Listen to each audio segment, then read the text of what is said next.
This will send notifications out to all those people that aren't that aren't in the studio. I knew there was a bunch of people waiting for this. Now, for everybody who's just joining in, welcome. This is a treat, Me, a me, special. me and Clyde go Hollywood. Get that mic a Except little we're in closer, I Texas. think. Yeah. Yeah, going Hollywood, not Hollywood. I guess this is the new Hollywood, Yeah. Austin, Texas.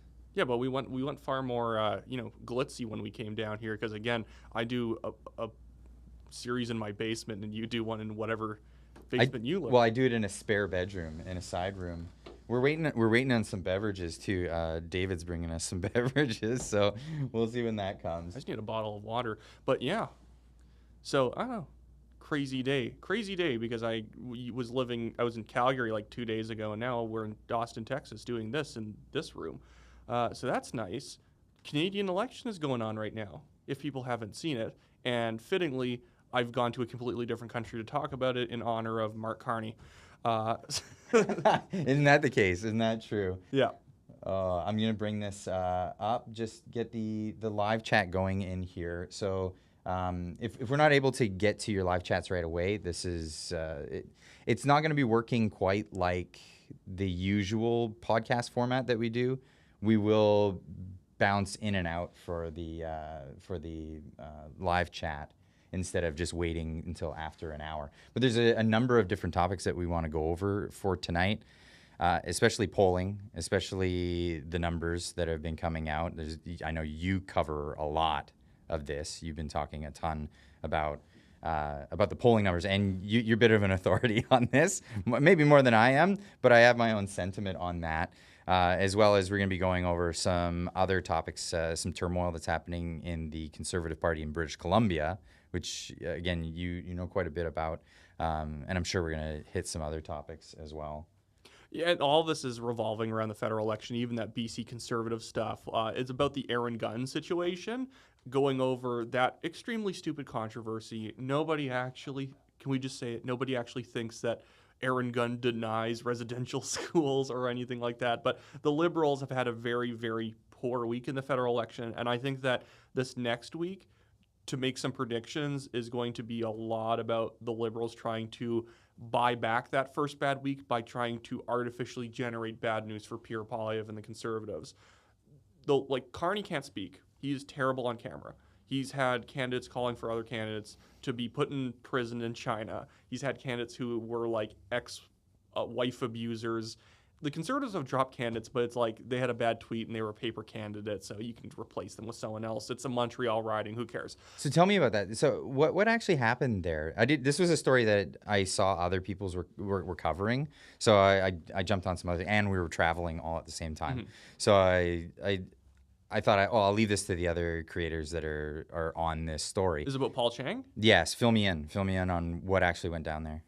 And as it developed, I assumed that we were going to find out that this was all a joke gone wrong. It wasn't. At a news conference with Paul Chang, a sitting Liberal MP, this is not just some nutty candidate that they had chosen and now they're regretting. Paul Chang was a sitting Liberal MP from Markham Unionville, running for re-election. He was speaking to Mandarin language media, and he made a comment about if people want to get $1 million in Hong Kong dollars, they should take Joe Tay, who is running for the Conservatives in Don Valley North, to the Chinese consulate to have him arrested to be able to collect the bounty. What is this bounty for? You may ask. Oh, did he, rob someone? Did he assault someone back in Hong Kong? No, he was a freedom activist, part of the umbrella movement, basically opposing the new democracy rules the CCP brought into Hong Kong to basically. So after 1999, when China came in and took over British occupation of Hong Kong, he was against that. Is that what you're talking about? Yeah, actually might have been the more recent one. I'm not sure. It's at least the very least he had opposed certain.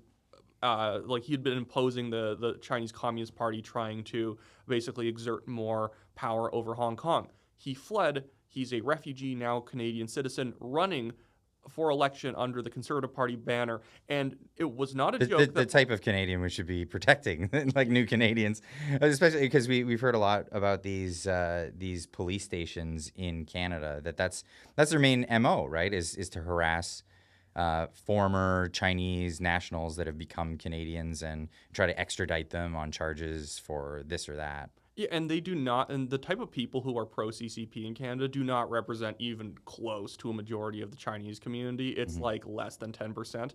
I've heard that people will enter a room who are from China, or they are at least in the Chinese community, and they'll immediately say, oh, there's yellows in the room, and they're referring to people who are pro CCP, be quiet about your opinions, where most people they would refer to as blues, people who are not, pro CCP, they're pro democracy, they do not like the Chinese Communist Party, but there's enough people who are in favor of them that they might be a vast minority, but if they're willing to, throw bricks through your window, if they're willing to harass you, if they're willing to try and, like it's actually happened to people, kidnap you to then take you back to China to get charged for some nonsense, it becomes a problem, even if they are very small. And remember, well, it's a tremendous problem because we're talking about another nation working within our country to abduct people and extradite them to another country that they're no longer citizens of. They've renounced their citizenship. They're Canadian citizens. And let's just add in the fact that as of a few weeks ago, China executed 4 Canadians for very trumped up charges. Maybe they had done something wrong, but the idea was it was not worth executing somebody over. And they just executed 4 Canadians. They have 100% tariffs on our canola now. They are putting 25% tariffs on seafood, which is going to decimate many markets like snow crab, which is going to hurt Nova Scotia, British Columbia. By the way, you have not heard David Eby and the BC NDP say anything about this. Mark Carney has not said anything about it. Actually, even the BC Conservatives have not said anything about it, because you can attack the Americans, you can beat up on the Americans, and I don't agree with everything Trump does, obviously. But there's a lot of, you are allowed to attack them, but when it comes to China, people become extremely awkward about criticizing. Well, in all fairness, actually, I hate to say it, but China was putting these tariffs on Canadian canola because of the tariffs on Chinese products. These are retaliatory tariffs. Yeah, it was on the 25% tariffs on Chinese electric vehicles. That becomes a more complex discussion, whether or not we should almost be frankly outright banning those vehicles from being imported, because they're oftentimes taking what is a glut on their market and they're just dumping cheap vehicles onto your country to make up for losses on cars nobody wanted, which ends up hurting your actual base of I would just say your healthy car industry by just dumping a bunch of cars that they don't even care to make money on. But let's see if we can hurt, Tesla. Let's see if we can hurt other Stellantis and other electric car companies. I believe it was 100% tariffs on the Chinese automotive products. If it was 25% or 100%. I'm not sure. Mm-hmm. But it's a little bit of a different discussion on that issue, because it's not just someone genuinely wanting to sell you cars. It's someone wanting to sell you a car nobody in China wanted, and maybe if they dump enough on you, they'll be able to make money. And we'll get into that, because there's going to be a whole part of this podcast where we're going to get into the discussion on tariffs themselves, mm-hmm. and because that's what's when we're going to get into. We're here in Austin, and we're talking about this. You guys have been live, but the button didn't get hit to start, so we haven't been recording on the. Oh, all good. I'll hit that. I hit record, so the last minute's been recording. Okay, that's fair. That's my bad, totally. I just want to let you know. Yeah, you're good. We are proving we're not professionals. Yeah, no kidding. This is our first time to be in a podcast studio like this, and totally forgot to hit the record on this end, but we'll have the live as it comes out as well. And we have some beverages that have come in. What do we got here? These here? I just love the name. I love the name of it. What are you asking for? What are you asking for? Just say it. There it is. Oh, come on. Are you going to put them in the fridge for me? Okay. Wyatt, are you having one? I'll grab a water. You're going to have a water? Yeah. I'll get you water. If you could just bring the mic closer. Oh, fair enough. See, there you go. Look at all this assistance happening. Teaching us how to actually podcast. Teaching us how to do it. This is the thing. Wow. Clyde and Wyatt have legs. I know. Water as well? I'll get you water. Oh, yeah, I'll pop one in the corner here. Perfect. Thank you so much. I'm deceptively tall in person, and I always find that that's the top thing people mention when they first meet me. Not that tons of people are meeting me all the time, but someone always thinks I'm 5'6" or something in real life, because I just look really, really young. So you're saying I look deceptively short? No, I said you Clyde's deceptively short in real life because he, beard, bald. You look like someone who should be like 6'3". Yeah, I'm not 6'3". Yeah. I'm like 5'9". But we'll keep the mystery going. Well, cheers to Texas. Cheers to Texas. Yeah, native Texan Pilsner. This is what I've gotten. David was gracious enough to go down the street and pick this up for me. I'm gonna put the water And I have on the ground. But purified drinking water, everyone's favorite drinking water. oh, brilliant. So here's to being professional. This is where we're at on this one. Drink up, boy. So as we're getting into this, I just want to say, so we're streaming live from Texas, from Austin, Texas. This is my first time being here. Wyatt, is this your first time here, or? Yeah, and the first time in Texas, other than just stopping in the airport for like 5 seconds. Okay, so if you're familiar with the channel, maybe you're new to the channel and you're just catching up to speed on all of this. I announced this a bunch of months ago that my family and I are going to be moving to Texas, and this was a perfect opportunity for me to check out the area, go check out some things. We went to Cedar Park, we went to Leander. These beautiful place. I just want to say we've been to Dallas, Fort Worth, and now we're here in Austin, and what a fantastic place. So for all the Texans out there, keep it real. You guys are doing things in a great way. I love the hospitality here. It's just the greatest. Also, you genuinely get to know a place better when you actually go and tour around the suburban areas, because whenever people are like, oh, I went X place, and you're like, no, you stayed at the city core, you saw some big attractions. Like, I find you get a better vibe for what a place is like when you just go and see where like normal people are living out, a few miles away from the actual city center, because that's what the actual city looks like to most people 90% of the time. Yeah, no kidding. Most people don't live in the center. They live in the outskirts. And Leander was great because we went to that park, and there's a beautiful park out in Leander. And we bumped into a lady and her daughter. And we wanted to ask, like, hey, how is this? Like, how long have you been in Leander? And they just moved here. So they were much in the same boat as myself, just trying to check the place out. But they've been there for a few months, and they said it's great. Well, they were at a park, and they're like the only ones there because it was like too cold out for Texans. And I'm sitting there like, this is too hot for me. And so it's perfect for people from Indiana, apparently. I love it. I love the heat. So I'm looking forward to that. But for everybody who watches the channel, don't think that this is the end of this. So a big part of why we're moving down is because of the finances and everything in Canada. So you may know we lost our home, our family home, about 8 months ago now. And because of that, we had to leave town because it just got so expensive where we live. And it was a question of, what's the difference between 50 miles and 5,000 miles at that point when you're moving so far, or you have to leave everything behind. So we're doing that. But the content is still going to be coming, and it's still going to be very Canadian-centric. I'm just going to hit things from a different angle. Because one thing we've been doing since we got here is some man-on-the-street interview type stuff, to talk to Americans, see what the American perspective is, especially around the discussion of tariffs and all of that. So that's where things get really, really interesting. To be clear, I'm not leaving Canada. I'm not coming here with Clyde. I'm just here on the reconnaissance mission with Clyde for just for the fun of it.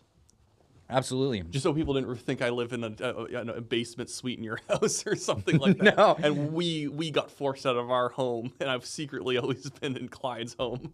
No, it just worked out. You got the invite to come, and sure enough, there you are on a plane. Turns out I'm not very busy most weeks, and I can kind of just drop everything and be like, I work remotely anyways. I can just be in a hotel room making videos for a bit. Absolutely love that. So let's talk about what you have been busy with, because your channel has been taking off. Well, everyone who's making videos right now on the election is obviously like getting probably like double what they usually do, and it's just like, it sucks for Canada, but knife fight elections are really good for content, because if the Conservatives are up by 20 points, everyone would have already fallen asleep. Artificially, it has become extremely interesting because there are some Canadians around the GTA area and Montreal who have decided that no, maybe the Liberals have some new idea in them. If we just give them another 4 years, Carney's going to figure out how to turn this thing around. Yes, he has been the economic advisor for 5 years straight. Yes, he believes in everything that Chrystia Freeland and Justin Trudeau believe in. But maybe it will be different this time. So walk me through that. So Canadians, how is it that Canadians are so misinformed? How are they so ill-informed on a lot of this stuff? I mean, we have social media. A lot of people watch podcasts like this more than they watch CBC. The numbers are just that's the reality. Who are these liberal voters? And it's not even like I'm a truth teller and they should listen to truth tellers like us and they'll know what's going on. It's just that there are certain people whose media diet is extremely narrow. And watching the CBC and watching other legacy media does make it that you have an extremely narrow view of what's going on. Like, it's been the legacy media spinning so hard that they could generate their own orbit, pretending that Mark Carney is like a new fresh face on the political scene. It's like, guys, he's not. He's been around messing stuff up for the past 5 years directly in Canada. He just came back from the UK where he was a pretty meh Bank of England governor. And in Canada, when he was the Bank of Canada governor, he was only good at that job because he did what Stephen Harper told him to do, who was the Jim Flaherty. It was Flaherty and Harper telling him what to do, and it turns out when he follows orders, he's good. When he actually comes up with his own ideas, he's horrible. Like, you've heard in the last chapter of his book, Mark Carney's book, he quotes Karl Marx talking about the labor theory of value that he partially believes in. And that's completely been debunked by economists for decades. Yeah, that's the labor theory of value is what absolutely sunk the Soviet Union, Maoist China, and by the way, also Nazi Germany. They also believed in a shrinking markets theory and stuff like that. That's pure socialism. The idea that economies shrink when you trade too much. And so that's why they need more land so they can generate all their own products without having to trade with anyone else.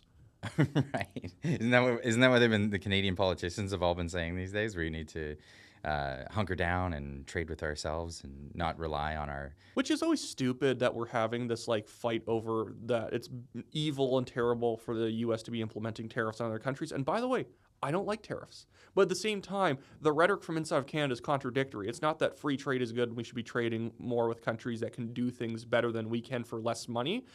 It's the idea that, oh my goodness, Trump is evil for wanting tariffs. We should become an autarky and only do things from inside. It's like, oh, everyone's been taking all the wrong lessons away. Like, just lower taxes. If you lower taxes, everything will be better. So tell me about the polls, because this is where you really shine. You really come in on this. A lot of people are saying this or that about the polls. I see a lot of people saying, don't even pay attention to the polls because they're BS. Like, none of it's real. What's your take on where the polls are sitting? Because the Liberals, it depends on the polls, but it looks like the Liberals are going to win the next election. But only a month ago, it was Pierre Poilievre and the Conservatives were way on top. And I'll preface this by saying I did not like Erin O'Toole at all. But if you were to base how you thought the 2021 federal election was going to go based off of the polls in the first week, you would have assumed that the Liberals were going to win a massive majority, +8 to 12. Like ECOS had them +12 in multiple polls in the first week back in 2021. And ECOS, our friend, is back again to say that not only are the Liberals leading in their poll, they're leading by 15% and they're winning Alberta. That's at the point where that poll's not even it's not even giving you any indication of where the public is at. If you walk around Alberta, I live in Calgary. I've been to many parts of Calgary. I've been to other parts of Alberta over the past few months. There's not an appetite for Liberals pretty much anywhere outside of very specific ridings where if the Liberals win it, they win it by razor thin margins. So take pollsters like that. Any pollster who's telling you that this is an election where a party is going to be leading by 10 points early on is lying, or at least they have terrible samples and they are not making sure that they reach out to people who live basically outside of downtown Toronto. Some of these polls look like they're polling a Starbucks lineup in University Rosedale and Chrystia Freeland's riding. The pollsters that I do trust, Abacus Data, Innovative Research, Main Street to a certain point, who's actually quite bearish on the Conservatives, they don't put them that high. They're now showing a big turnaround after the first week because Mark Carney, frankly, like has pants fall down on him. He's just not a good campaigner. And so what we've seen is that these pollsters like Innovative and Abacus brought it like +1 Liberal last week. Last week, Innovative had it like +4 Liberal. Now they're back to being, with the Conservatives ahead, +1 with Innovative, and with Abacus, it's a tie, but with people certain to vote, the Conservatives are starting to pull ahead significantly. So tell me this. This is a theory I've been going on for a little while. And this is the idea that when Justin Trudeau was the lead of the Liberal Party, people were sick of him. And I'm talking everybody in Canada was sick of him. There was only like very few small groups of apologists for Justin Trudeau. And because of that, a lot of MPs were getting messages. I'm talking Liberal MPs across Ontario, Quebec, the Maritime provinces. They were getting messages from their constituents saying, listen, we like you.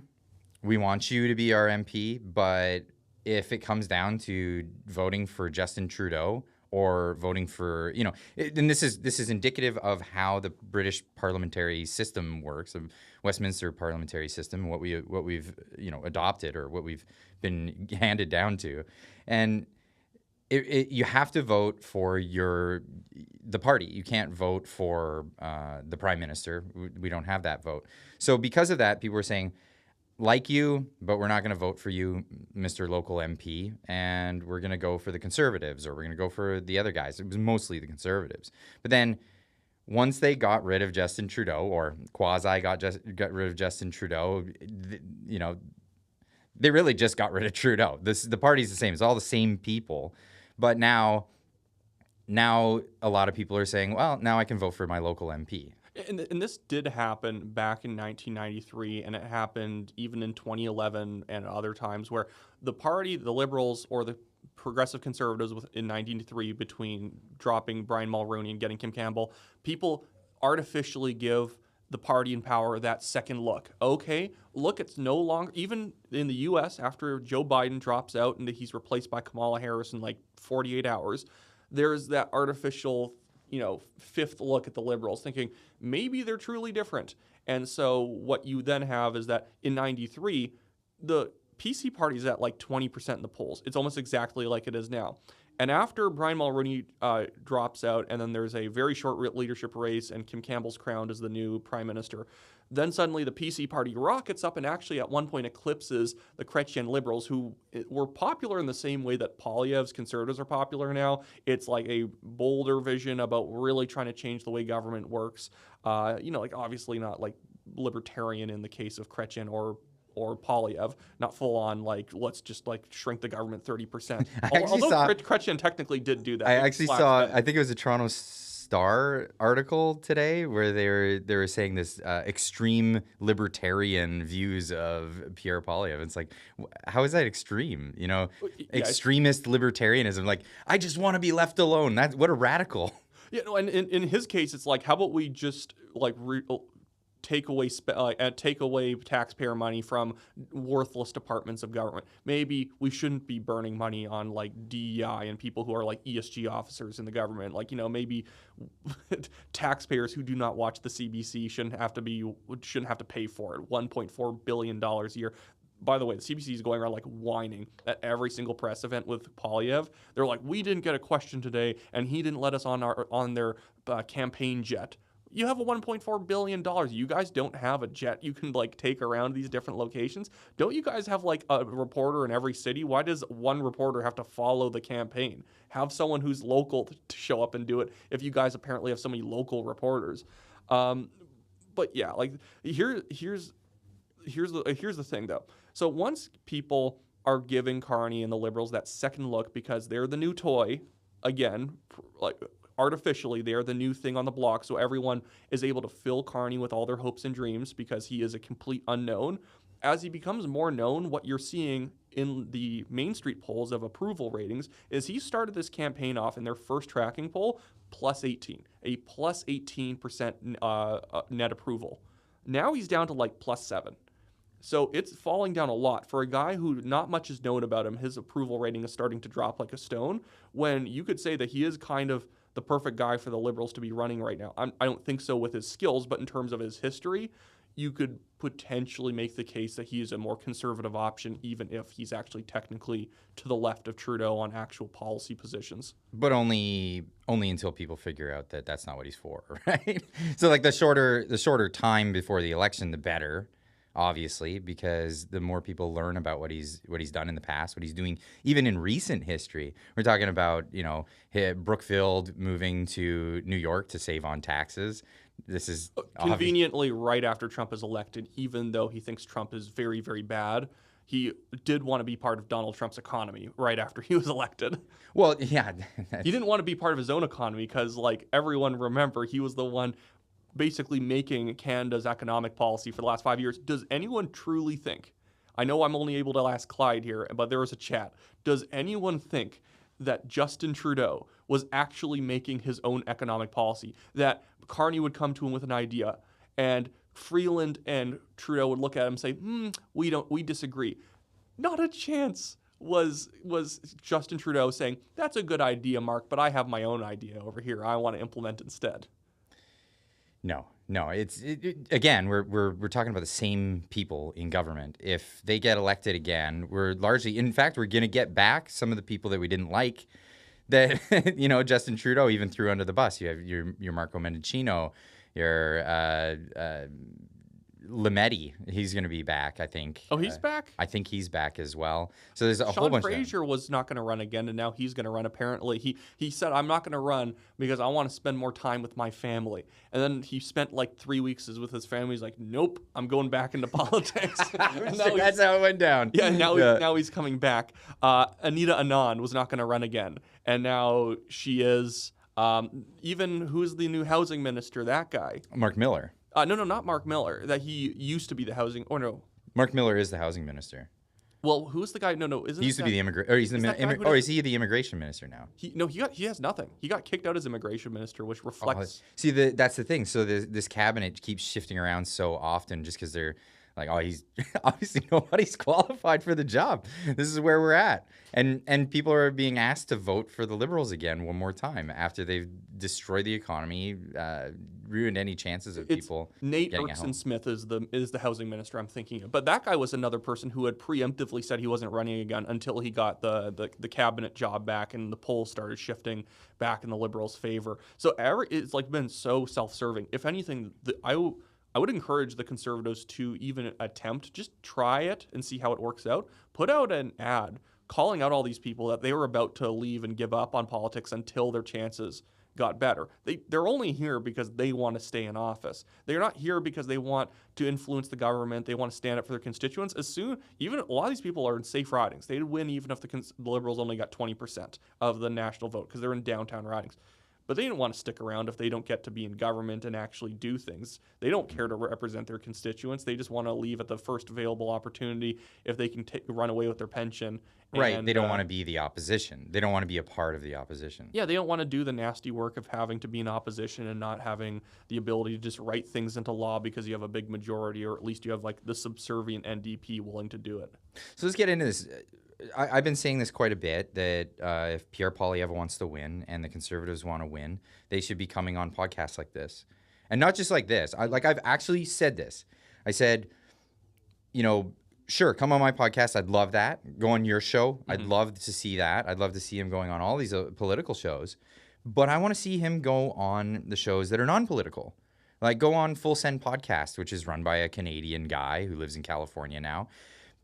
And, people have argued, why do we want to go on American shows? Well, you go on American shows because they have a large Canadian audience. Mm-hmm. It's the same reason why, Mark Carney went on The Daily Show with Jon Stewart. It's the same reason why Chrystia Freeland went on Bill Maher's show on HBO in California. I mean, it's the same idea. You're talking about a large American show with a giant Canadian audience, and that's the reason to go on it. Well, I would say that there's a reason, though, why Donald Trump and Kamala Harris in the presidential election in 2024 didn't go on Canadian or Australian shows or UK shows. And there were big shows at the time. There was Piers Morgan's show on YouTube, there's Jordan Peterson, and Trump distinctly did not go on either person's show. And I think it is because once you're in election time, everything becomes like hyper patriotic in a very overly sensitive way, where if someone sees you on an American show, even if it's Canadian, but if you have to go down to California, they're like,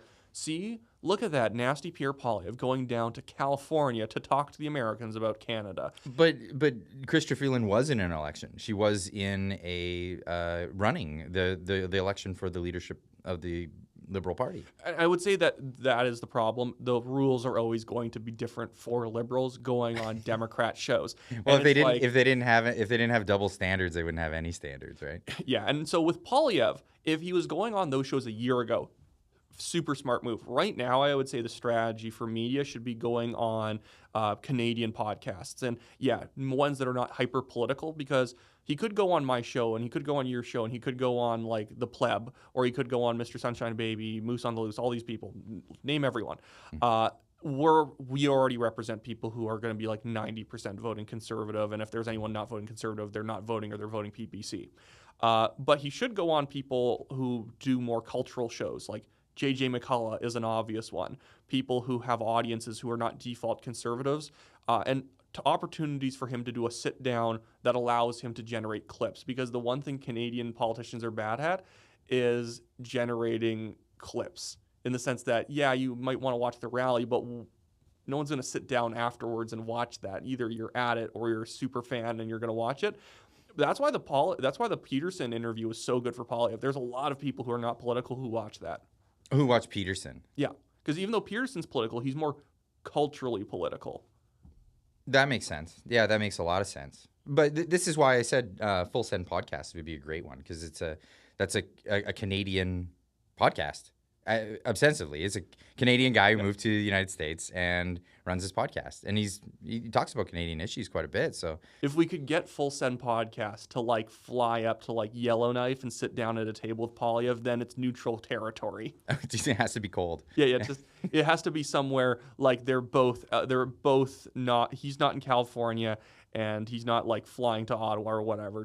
So go meet him in Yellowknife, film a podcast there, make it unique. But there is that idea that people go crazy if you're like, oh, you went down to America to talk to Americans about Canadian politics when you should be talking to Canadians. I don't think people get that upset about it. Normal people don't, but there is a certain. Well, normal people is who need to win the election, and I want to get into this because we talked about this in the car the other day when we were driving down here, and that really was. This was a thing that we both really agreed on, and I was like, finally, somebody who, finally. There's a lot of people who agree with this, but I've been getting a lot of pushback. I think that young voters who've never voted before, who aren't answering polls, who aren't doing any of this stuff politically, those are the ones that are going to swing this election if you reach out to them and they get the message. Yeah, this election is a massive turnout game. I think it's going to remain pretty tight the entire time. Like the biggest lead I predict the Conservatives could get this election, if things go really well, maybe +6. Liberals, I think their leads are overhyped, but in terms of if there was a poll that I trust that put out a +4, I could believe that if it was not going so hot for the Conservatives, maybe they made a bunch of like fumbles and Carney somehow begins to talk properly. He becomes a real boy. Maybe he could get a +4 in a good poll. But even then, it doesn't matter if the Conservatives are +6 or the Liberals are +4. It's going to be who turns out their base in the right regions, because it doesn't matter. This is it's the tragedy of Canadian politics. It doesn't matter that you end up getting 37% of the vote. If the Liberals got 32% and the Conservatives got 37%, in theory, the Conservatives could still lose if the votes are just not in the right places for the Conservatives. Because you can win Athabasca by Saddam Hussein, Idi Amin numbers, and it doesn't matter in London. It doesn't matter in Windsor. It doesn't matter in Niagara. Those are ridings that you need to be able to win. Clyde has a delivery system. I got a delivery system, and so it comes to me. It's great. So on that point that... Wait, I do take your point. You are right about the podcast. If you want those people to turn out, going on media that they are watching on a daily basis is smart. But then there is that nervous what I call the nervous middle class person in Canada, and they hear, oh, he want a bunch of American podcasts, and maybe there's one bad clip that comes out of it, and they're going to kind of seize up like, can I vote for him? Okay, so let's talk about that. So the idea is that some people might get skittish, or they are skittish voters, and they might get turned away because of that. How much of that would affect offset new people coming to the vote? So I've been saying, like, it's great because if you look at Pierre Poilievre's his rallies, they're growing massively, they're huge. But these are all people who are already supporting them. So, when he's very talented. He's a very talented politician. He shows up. He often would talk to every single person at these rallies, but now there's so many people. There's no way he can go through. I think it was like 8,000 people at the last one. Oshawa was like 6,500, but considering that he had done rallies not that long ago in other places not that far away from Oshawa, proves it was massive because he's been in the GTA and the Niagara region before and Windsor. Right. So, but when you go to these rallies, you're talking about people who, for one, have already registered to vote. They've already registered for the political party, for the Conservative Party. They are already in tune with the messaging. You've won their vote already. Mm-hmm. You've won their vote. If the game is to get new voters that aren't voting right now, then yes, it's good to be doing these rallies, but I think that there's a very big focus on getting the message out. Now, there's not a lot of young people watching CBC News. They're not watching CPAC or any of these programs. It's not happening. They're not watching. They're not big Rosemary Barton heads. I can't believe it. Right. So yeah, I mean, I'm going to be totally honest with you. Up until 5 years ago, I paid way more attention to American politics than I ever did Canadian politics. It's just that, and I'm saying this because I think a lot of people do that still today. Mm-hmm. That's normal. They know a lot more of what's happening in the U.S. than they do what's happening in Canada, and that if you want that to change, you gotta pick them up. You gotta figure out what they're watching. Mm-hmm. You're only going to advertise to them if you go to where they are. You can't expect them to go to CBC or any of that stuff. I'd almost say the best figure from American politics who has a big show a lot of Canadians watch, who could do an interview with Poilievre right now without being damaging, would probably be Ben Shapiro, because Danielle Smith has already done an event with him in Alberta. He is known for being anti-tariff right now. And so by going on and talking to him, I think that wouldn't do any damage to the campaign. And again, I know people are going to think like, well, who cares? That's ridiculous. Why should you care about this? It's like, well, can you do a lot of American shows? Sure, but you got to set the precedent that that's not weird for you to do like a year and a half before. You got to be doing tons and tons of shows to prove that this is a totally fine thing. You have to make it normal, where you could almost say that liberals have made it normal to go on very liberal shows in the U.S., but conservatives haven't done the same thing. Conservatives don't go on podcast circuits in the U.S., so doing it now sounds like, well, that's weird. It's a Canadian election, and suddenly he's all preoccupied with the Americans. You have to find somebody who's been very pro-Canada the last couple of months, and that would probably be Shapiro, basically saying, with these tariffs on Canada, let's not destroy our closest trading partner. And he's probably had a decent amount of influence, him and other people pushing back on them, because we don't have tariffs right now, or at least sweeping tariffs on Canada. I didn't think we were going to have the sweeping tariffs on Canada, because I thought Canada would capitulate, like we saw with Doug Ford, what we saw with Mark Carney, and all at the last minute after bloviating about what they're going to do to Americans and whipping everybody up into a frenzy. Largely embarrassing. Let's just be honest. Doug Ford is just also not a conservative at all. He's every time he does something big, it's always trying to win more liberal votes, because that's what he was doing with the stupid, well, I'm going to turn off their electricity, like 50% tariff or 25% tariff on their electricity, or we're going to turn it off or something like that. It was like, what is, you didn't last 24 hours. Like, Rob Ford wouldn't have done that. I'm just going to put it that way. Rob Ford, my man. Rob Ford was great. I mean, Rob Ford's famous in the United States even for what he did. Obviously, Well, legitimately, the hierarchy of people that Americans know is like Justin Trudeau, Rob Ford, then maybe Pierre Poilievre, and they probably just refer to him as the Apple Man at this point. the Apple guy, yeah. Who's the Apple guy? That is what annoyed me when the podcast issue first popped up, when it was like Patrick Bet David, who was the face of he was the face of saying that Poilievre needs to do more podcasts. And at least in his case, my opinion was that he more so wanted him to come on his podcast. And if he came on PVD's podcast and he didn't know others, he wouldn't have cared that Poilievre's not doing enough podcasts. I disagree. I disagree on this one because I think, yeah, PVD podcast, obviously Patrick Bet David would probably want Pierre to come on his show. But what he's referring to is he's referring to the fact that Trump and Javier Milei, they both were,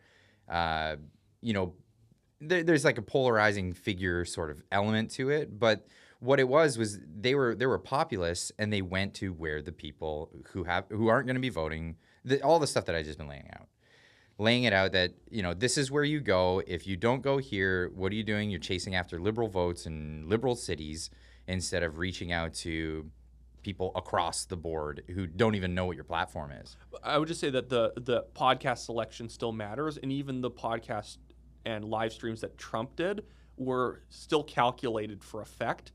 Going on he went on full send. What I'm recommending. Who's the comedian that he went on the podcast of? Joe Rogan? No, it wasn't Joe Rogan, but someone else. Joe Rogan's obviously the biggest podcast, so you should do him. Who's that young streamer? I don't know the names. I know there's a bunch of like dude bros that are like way younger outside of my age demographic. Stuff like that, and that was a smart move. But I was going to say that a bad podcast selection is like Kamala Harris going on Call Her Daddy, in which you're mostly only talking to your own people. You only risk alienating people who were maybe considering you because of just how stupid it looked. And that's where, like, when I see certain people saying, well, Poilievre should be doing PBD specifically, then I'm like, no, because in the same clip of Patrick Bet David saying that he should go on his show, or you should be on, you should come on here and talk. He says, like, Poilievre didn't beat Trudeau back in 2021. He thinks he's going to beat him this time. It's like, he didn't run in 2021 as the leader. And it's like, being interviewed by someone who doesn't know the subject is dangerous because they're going to throw weird questions at you that are going to make you seem crazy too. Well, and here's how it played out. Max Bernier went on PBD podcast. Yeah. Now, I'm not saying that Pierre Poilievre should go on PBD podcast. I think there's a bunch of better podcasts that he could go on. And that's not to say Patrick Bet David is not good. It's just I think there would be better selection for a lot of the reasons that you're laying out here. But then what he did was he left this giant opportunity open for Max Bernier to come in and say a bunch of stuff to a big audience, including so there's a lot of Americans, but including a crap ton of Canadians that are watching this, and they're gonna get Maxime Bernier's take on who Pierre Poilievre is and what his stance is. I watched it. He said a lot of BS that's not true about Pierre's stance on a number of issues, and I know this because I watch all these things that Pierre's, speaking on, and he's been very consistent on a myriad of issues, whether it's immigration, economics, all of this stuff. He's been very clear and not wavering on a number of issues. Max totally misrepresented him, which, of course, that's his job. He's a politician. It's your job to misrepresent your foes. But this leaves this open door for all these people to think, okay, well, that's exactly what Pierre Poilievre thinks, and they won't know any different. And I agree, but it's more so the calculus of Canadian politics is when you're in an election period that's only 37 days. If an American election was only 37 days and you weren't allowed releasing campaign ads, you weren't allowed doing any non-writ period spending beforehand and all that stuff, I think that you would see mostly American politicians go to states that are important to them. Let's say because there's more states, they have only 60 days to campaign or something like that. They would probably do far less media, and they'd probably do far more on-the-ground meet and greets, talking to voters, that trying to soften up counties that they really need to swing their way. And I think that's the problem with Canadian politics, is that people are risk averse, so they won't do the podcast. But then even when people call for them to do it, sometimes it's too late. And for him to go to the US or even have someone meet him in Canada to do podcasts, he has to be very sparing with his time because he's on the tour. He has to hit every riding so that he gets some good local media. He gets to interact with the local people, get people to sign up as volunteers, get lawn signs, because that's what the rallies really are about. Get 3,000 people in a room and say, hey, can you come door knocking now? Can you put up a lawn sign? It's trying to get that big local effect. And so you always have to be careful with, am I going to waste my time going on a podcast where really there's only 5,000 winnable voters scattershot around the country, where I can get 2,000 people right here that I really want to reach. Even if they don't show up to the rally, their family members show up, we recruit more people to put lawn signs up, because the science of lawn signs is every lawn sign that goes up usually gets you one extra vote in that riding. Okay, that's a fair point. I want to talk now about the Conservatives, but in the British Columbia provincial side of things. Now, there's a lot of people that were hoping that they would win the election the last go around. There's a lot of shenanigans, let's just say, in the last election. There's a lot of anomalies, and you'll get a lot of anomalies. You get what looks like shenanigans if you make the vote really weird like that. Like you have the vote go for a week-long vote instead of a voting day. You have different ways of allowing people to do mail-in voting, absentee voting, and then also telephone voting. Yeah, and that was last minute, which is crazy that they said, okay, now we're going to do telephone voting because it's raining a lot in British Columbia. It rains a lot. And by the way, it was not specifically for ridings where they had like flooding or anything like that. Your riding could have been bone dry, and you're allowed to do phone voting, and that's what made it silly. Well, that part of it, and I want to stress this. What was even sillier about it was they were calling people to ask if they still wanted to vote. This is instead of like asking people to show up or call in, they were calling people and asking, oh, sure, yeah, I'll vote. Well, the problem with that is you will never figure out if they overcalled a riding where it was good for the NDP to get calls there. And here's something that actually a friend of you and mine, Frank Vaughan, pointed out about the Saskatchewan provincial election. He looked through all the mail-in ballot requests because it's open data in Saskatchewan to see where all of the mail-in ballots are being requested. It doesn't even tell you, and then I think it also tells you how many were returned. Athabasca is a riding in the northwest of Saskatchewan. It's like a massive thing. It's like bigger than all the other, it's bigger than every single other riding combined except for its counterpart in the east.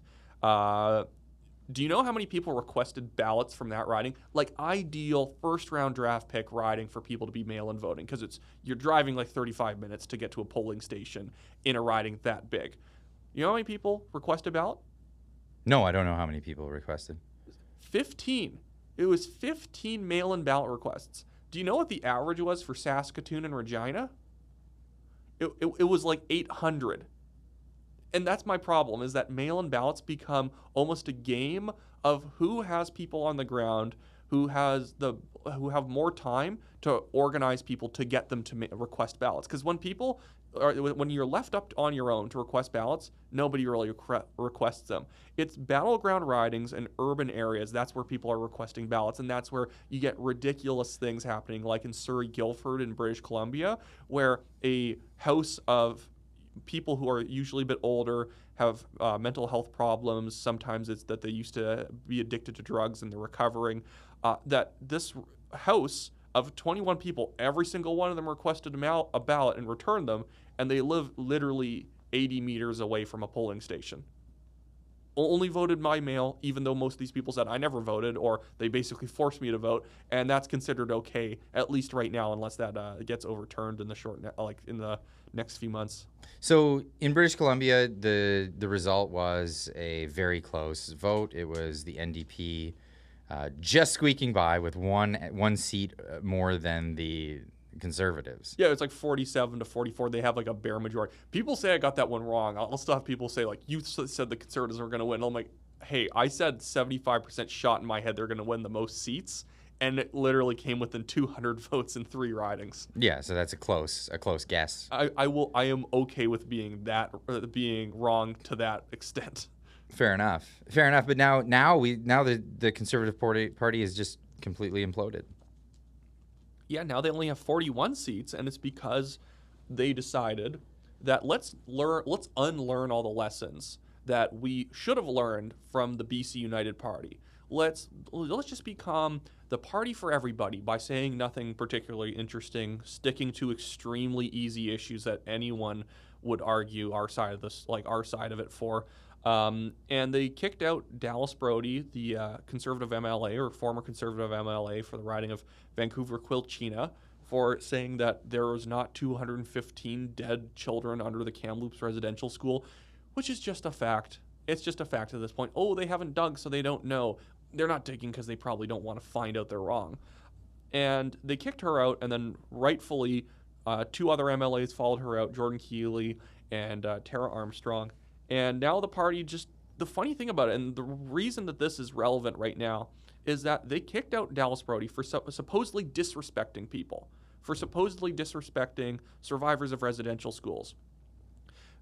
And right now we have a artificial scandal from the lefty media and the Liberal Party trying to go after a federal conservative candidate on Vancouver Island, Aaron Gunn. Quite a good candidate, very good documentarian before he got into politics. And they're going after him for the exact same issues.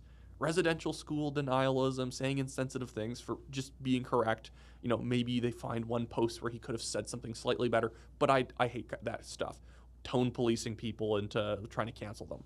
Yeah. So let's just agree. This is cancel culture. This is the idea. It's obviously stupid. Nobody thinks that this is proper. But then Rusted, who threw Dallas Brody under the bus at mock speed for being correct and on a podcast, she didn't even think it was a recorded podcast. She said something that if you only clipped it for 3.5 seconds and you made up the context, it looked like she might have been being rude to people. She wasn't. They picked up a thing about her saying, your truth, my truth, and she was mocking postmodernist people who were attacking her. Right. But Rusted is currently defending Aaron Gunn for his comments. 3 weeks after, he again fed Dallas Brody under 18 wheels. Right. So rightfully so, he's coming to the aid of Aaron Gunn, but he didn't come to the aid of Dallas Brody. In fact, threw her under the bus. And that's why I find the situation so gross. All these people knew better when they were letting Dallas Brody get attacked by the leftists of the NDP and the media, and then having an internal caucus struggle session against her. Oh, you should delete your posts. You're being insensitive. Dallas is doing her job as the Attorney General critic. She was standing up for lawyers who are being attacked by the Law Society of BC for not affirming what was an untruth in their mandatory teaching materials, saying that there's 215 dead children under the Kamloops residential school. Well, let's just touch on this real quick because maybe people don't know the story of the residential school. Give us your 15-second or your 30-second what happened. Well, everyone remembers back in 2021 in Canada, the picture of Justin Trudeau kneeling down in the field of unmarked graves in Kamloops. Supposedly, the band had announced that they had found through ground-penetrating radar a bunch of anomalies in the soil, and this might be a bunch of unmarked graves. It's been later found that it's more likely to be an actual septic field that they have the old plans for that line up perfectly with where they're saying all these anomalies are. But we put all the flags to half-mast for over 180 days or something like that. Yeah, it was crazy. It was a long, long time. Yeah, it was. And so we start basically, there's this whole reckoning that Canada's an evil, genocidal place. Look, they had killed, through mass extermination, 215 children at the Kamloops residential school. It's just not true. And after all that time, the Kamloops band originally the RCMP were going to investigate, and then they were basically pressured into not investigating because, what you guys are going to go and try and disprove these people? And then it's gone from other sorts of, it was some other groups that were supposed to investigate it. Now it's gotten down to the band. They got $8 million to investigate this thing. They have not uncovered anything. In fact, they haven't even tried. And it's still, for some reason, in the year 2025, wrong to even say that they haven't found anything.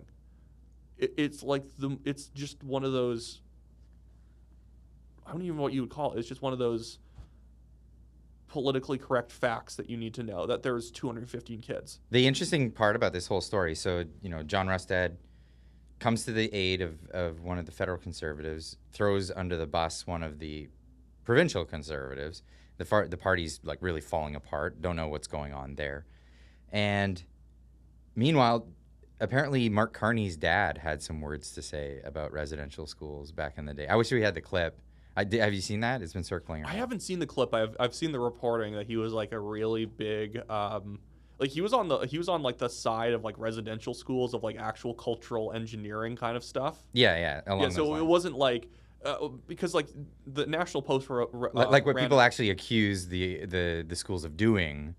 He was a proponent for that. And again, is Mark Carney guilty of that?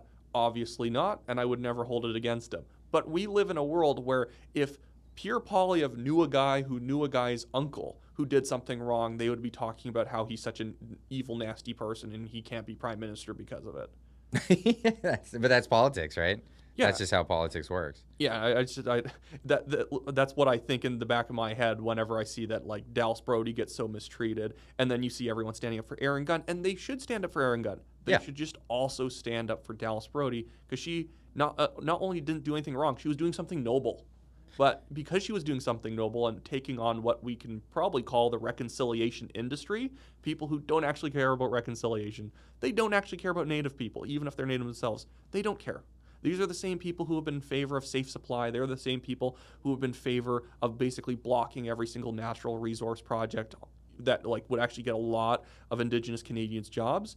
But they stand up for reconciliation insofar as that they're consultants and lawyers and chiefs' families who can get a lot of money from signing land deals using things like Kamloops as a catalyst, not to criticize them while they're making massive demands. So we have like the BC government unsealing land deals that they had made without the public knowing for like $86 million over a reserve where only 250 people live there. And they now have like, and the thing is, it's not even good for Indigenous people. Everyone, it's basically like these reserves are run like the Soviet Union. It's like a Soviet state. You can't, even if you're Indigenous living there, you can't just start your own logging company. You have to get permission for everything. No kidding. Yeah, and it's really bad. I've talked about the equity problem of the reserves in Canada, and I really feel actually terribly for the people that live in this situation, because a lot of times these people will be given a home, but then they can't sell the home, for example, if they want to leave the home. So there's no incentive to have any of the upkeep or put any of the general maintenance into a home or even expand on it and make it nicer, because if you leave, you just have to leave. You can't sell it. So I think that adds to a big problem. It's the same situation that they had in like Soviet Russia, for example, with the massive apartment blocks that people had. You get your lot in life and then that's it. Yeah. Unfortunately, that's how that system runs. And that's the problem. And then we saw that with the Wet'suwet'en a few years ago when they had full approval from every single band council actually to build a pipeline from Alberta through British Columbia to actually get to Tidewater. And even though the Wet'suwet'en Band Council voted for it, which sometimes even band councils can be very difficult to work with, then the trump card is now we have a bunch of random heretical chiefs who are going to shut down the project because they claim that they actually have more authority. It's like, and that is the reconciliation industry at work. They can always find a way, some new little legal loophole, some little wrinkle in the legal papers to say, actually, we have to slow this down for another 5 years. And that's the whole industry's point of existence. Slow things down so we have to talk a little bit longer. And we always have to talk more. Never actually help people. These people would step over an Indigenous person in need to go and get mad at somebody like Dallas Brody for saying a word that they don't like. Right. So they're just activists. It's a grift. Yeah, they're activists, and we see this everywhere in government. And we see it with all different types of activism. It's not just one particular industry in the activism. It's all over the place. We saw it with Black Lives Matter. And it's always abusive to the people that they're claiming to stand up for. It's always hurting the people that they're claiming to be helping because they're only getting the government more involved in people's lives. And whenever we see the government heavily get involved in something, they screw it up. Like, it's the classic, I think, Milton Friedman line or someone like that. If the government was managing the Sahara Desert, there'd be a shortage of sand. Yeah, they'd run out of sand. So let's get back to the Conservative Party of BC, because they're falling apart. It seems like they're falling apart at the seams. they were a strong contention to win the last election. Everybody was looking at it like, oh, well, it was so close this time. There'll be a new election pretty soon. It's usually what happens when it's a close minority. But now it looks like they're falling apart. It seems like they're capitulating to the NDP's demands for cancel culture within their own party. And what I find disappointing is when I see people saying, well, Dallas or whoever should just suck it up and just accept that this has happened. People should just know that this is what we need to do to win. It's like, no, this is exactly how you don't win.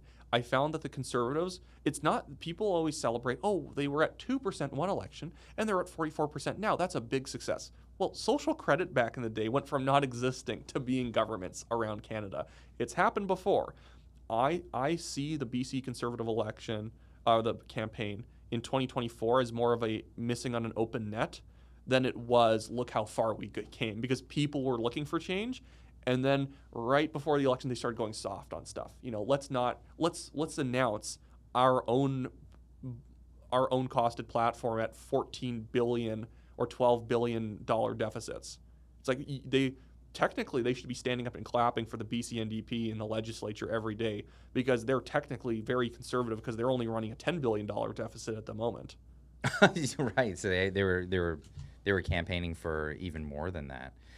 It's incredible. I mean, you and I were both at the Conservative AGM.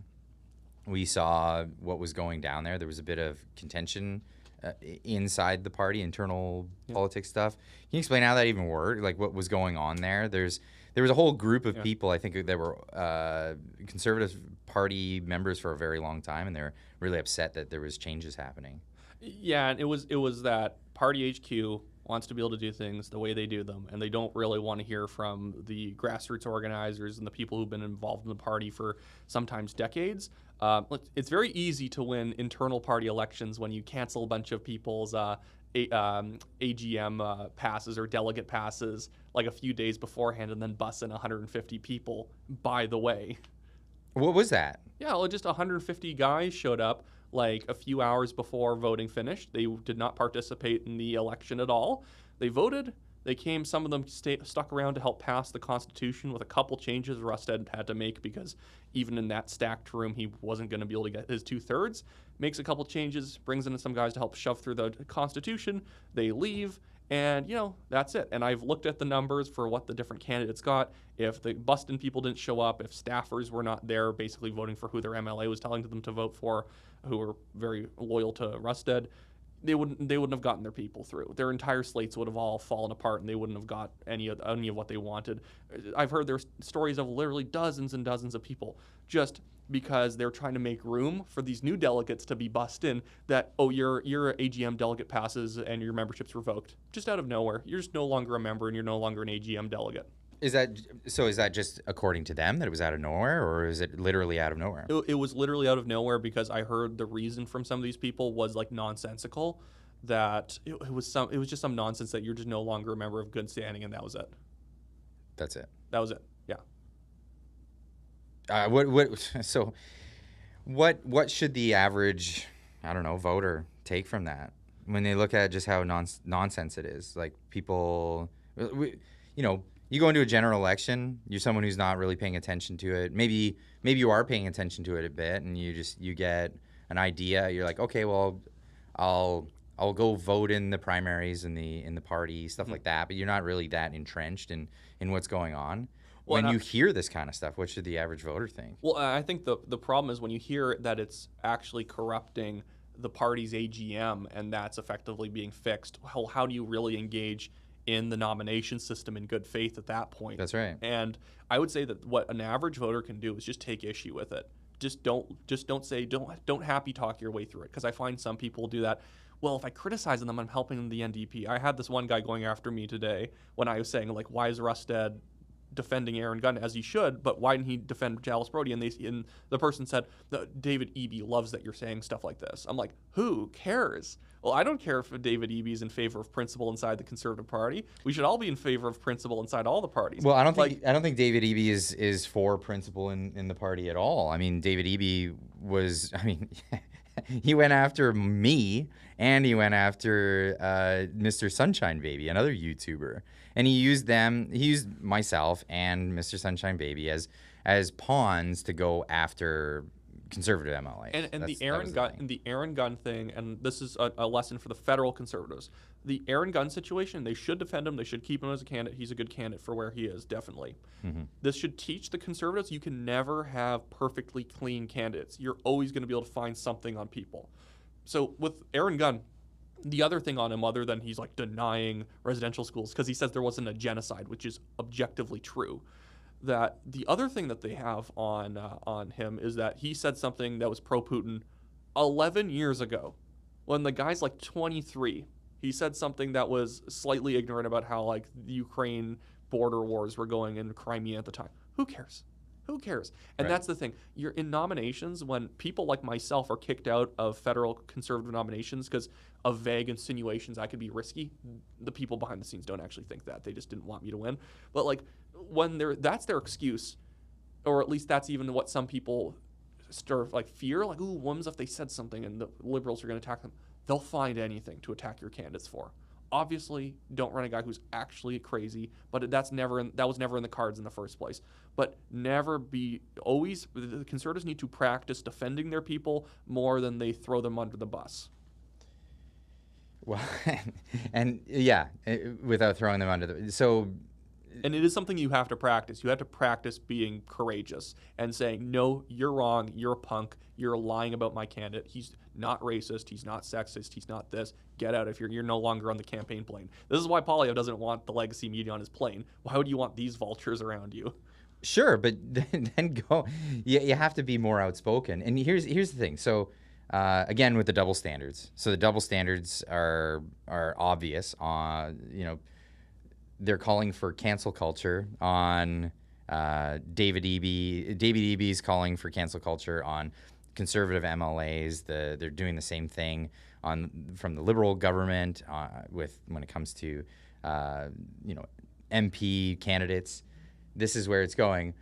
But then we have this other story of is it cancel culture? And I want to get your opinion on this. Rachel Gilmore. So Rachel Gilmore is claiming that she's being canceled from CTV. So for everybody who's listening in, this is the story.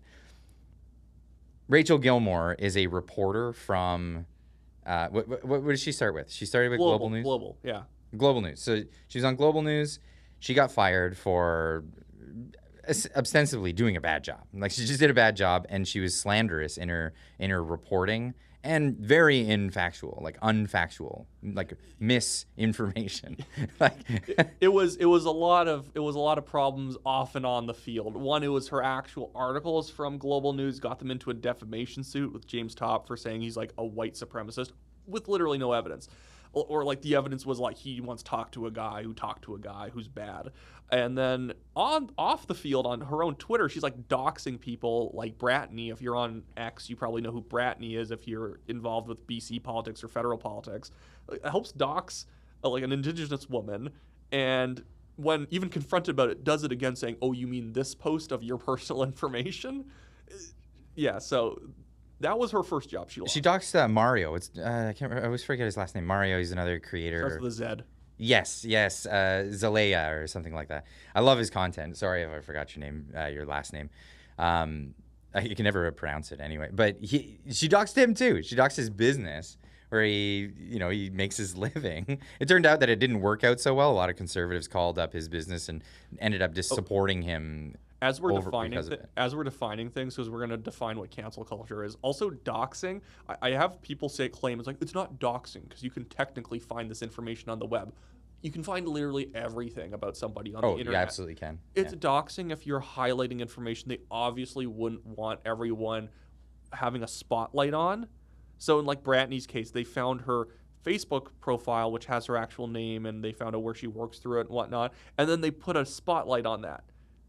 Yeah. Oh, it's because you can do a bunch of searches and a lot of like forensics to find out some public address that's posted somewhere is not cool to then share it to everybody. Well, it's the malicious intent as well. So the idea is that you're sharing it with a group of people who disagree with this person vehemently, and therefore it's like a call to action without saying the call to action. You know what I mean? Yeah, it was an Antifa account that Rachel Gilmore was retweeting, putting out her address saying that she's trying to harass Rachel Gilmore. Bratney has been very clear that she was posting the address, like that she was posting on a private Facebook group that had her actual name in it, but it's a private Facebook group where she was just saying people should go onto Twitter and go criticize Rachel Gilmore for slandering James Topp. And she even clarified, be polite, but point out that she's wrong because she's blocking people, but we want to always have replies basically calling her out for it. Right. So that was deemed harassment. So this is the character of Rachel Gilmore and what she's done in her career time. Now, she's had another job since, and then she recently got hired on by CTV to be a fact checker, and this is the greatest part. This is the greatest part. So she was brought on to be a fact checker. I think the hiring or the PR group or whatever it be HR for CTV. I think they need a fact checker before they hire somebody for a job, because that's just, to me, that's hilarious. Yeah. Like I have no ill intent on this one. I think it's funny. I do a podcast with Marty Bellinger, Marty Up North, every week, and we were going to do a segment about her fact checks. I thought it was fun. So I wasn't calling for her firing at all. I honestly never posted anything about it. I just don't think Rachel Gilmore is like worth my time in any way like that. And yeah, I didn't think about it, but that's a good point. It's great content for her to be on CTV. Honestly, maybe it's an inside job that a conservative got her onto CTV News just because they knew it was going to blow up in CTV News' face. So that's possible. That's possible. That I hadn't considered that. But so the result was there was a big backlash on CTV and I guess a huge mailing campaign. Was it a mailing campaign? Or like a lot of emails. Probably people trying to probably replying under every post they make about it. Yeah, and so because of that, CTV reached back out to her and said, "We're not going to go forward with this project with you for the next 5 weeks." It was a temporary gig anyway. Yeah. It wasn't a full-time gig. So this temporary gig got canceled, and then they said to her that it was because of the, what do they call it? The bandwidth? They couldn't handle we don't have the bandwidth to handle this issue because we're going to, in a certain sense, it's correct, because every time CTV News comes up to Paul, even asks him a question like, aren't you the people literally employing a far leftist as your fact checker, and you're going to come to me and pretend you're balanced news? Did he say that? No, but my point is, like, I'm just scripting what Paulie could probably say if he ever wanted to zing her on CTV if Rachel Gilmore's there. Plus, nobody online is going to take them seriously if she's the fact checker. And even if people are not on social media, if anyone even comes on their program and says, hey, why is this lady your fact checker? Even the most normal CTV News viewer, if they knew about her, probably would think that that's not appropriate. Let's even get rid of all the slander that she has been involved with, all the doxing, all just the far left crazy positions that she has, like being in favor of Hamas. She's just obviously too biased to be a fact checker. Plus, I think you even said this on your show. Let's just not even have fact checkers. Just have people give information. Just give factual information. We don't need somebody who's like the Moses coming down from on high to tell us what the real truth is. Yeah, with the tablets and the whole deal. That's so funny. Yeah. But yeah, so at the end of the day, she lost that career opportunity, as she said it, and now she's gone on a spree to talk about how she's been canceled. So someone who's obviously knows what cancel culture is, Rachel Gilmore, has been a participant in cancel culture, trying to get people canceled from their jobs or getting their businesses turmoil or whatnot by doxing and doing all this stuff, is now on the recipient side of things. Is this a case of FAFO, like F around and find out, or is this legitimate, like a cancel culture, but on the right side of the aisle? And I think if we're to define cancel culture, I would say real cancel culture, because obviously I don't think this is actual cancel culture. Real cancel culture is like Aaron Gunn. You said something that or people are trying to attack you for something that you didn't really say, in terms of they're saying you're a residential school denier, and he's not. He's saying something factually accurate that they are twisting out of context to attack him. Or they are taking something real that he did or said, That was 11 years ago, and obviously doesn't reflect what he actually believes today. And even they know it doesn't actually reflect what he thinks today, because they would have brought it up a long time ago. They're just bringing it up in an election because it's a very short campaign period, and nonsense can be taken seriously for at least a few seconds during an election. And so that's where Rachel Gilmore is no longer employed by CTV News, because her background proves that she should not have that job. Yeah, I agree. I totally agree. I think it's really just along the lines of a hiring mistake. Like I think the person who really needs to be fired in this position is the one who came up with the idea of hiring Rachel Gilmore as a fact checker in the first place. Because now they're going to do damage control over this, because obviously awful position to have her in. But what I don't get is the legacy media could really help its reputation by just having actual conservatives and liberals and NDP representatives on your show to discuss the topics, and not the way that they do it on CBC Power Play or whatever. Power in Politics is one of those shows where they have a panel of consultants from each party talking, and none of them can have an interesting opinion because they're paid not to have interesting opinions. Yeah, that's a good take, actually, that they're paid not to have interesting opinions. They're all there to be milquetoast and stay away from any sort of controversy. I was watching one, and it was they were announcing where these people are from, and they're one of them literally is working for a lobby group. It's what do you think this guy's gonna say? He's gonna have a hot take on your show? No, never. And they're not even candidates, these people, right? They're just PR guys. That'd actually be interesting, having candidates on legacy media shows to, everyone sits in their kind of a little box on screen and they can argue about issues back and forth. It's kind of miniature issue-based debates that will only last maybe 15 minutes, but that's too smart of an idea for the CBC and CTV News, who I love when the CBC claimed that they're the outlet of rural people, because rural people wouldn't get their news covered if it wasn't for somebody who lives 30 miles away who drives into town once a month to cover some council issue. Well, I think that the party itself wouldn't allow for it because there's too much opportunity for a gaffe to happen or something like that. And that's where Canadian politics can be kind of a bore sometimes. It's just go for it. Just go for it. I think you'll always gain more than you actually lose. Well, and that's where I think they should really go for it. Mm-hmm. I think that the Conservatives, for one, are the worst at this. They think that, get a little bit of popularity and then just kind of hang on to that and go hide in the closet or whatever. It's what I call blockhouse warfare. That the election starts, and then you just start placing your blockhouses along your territory. You're not trying to take any new territory. You're just trying to basically create a giant Maginot line along the votes that you have. The problem with that is that it's purely defensive, and the best you can do in a day is not losing any territory. Or politics is kind of a war.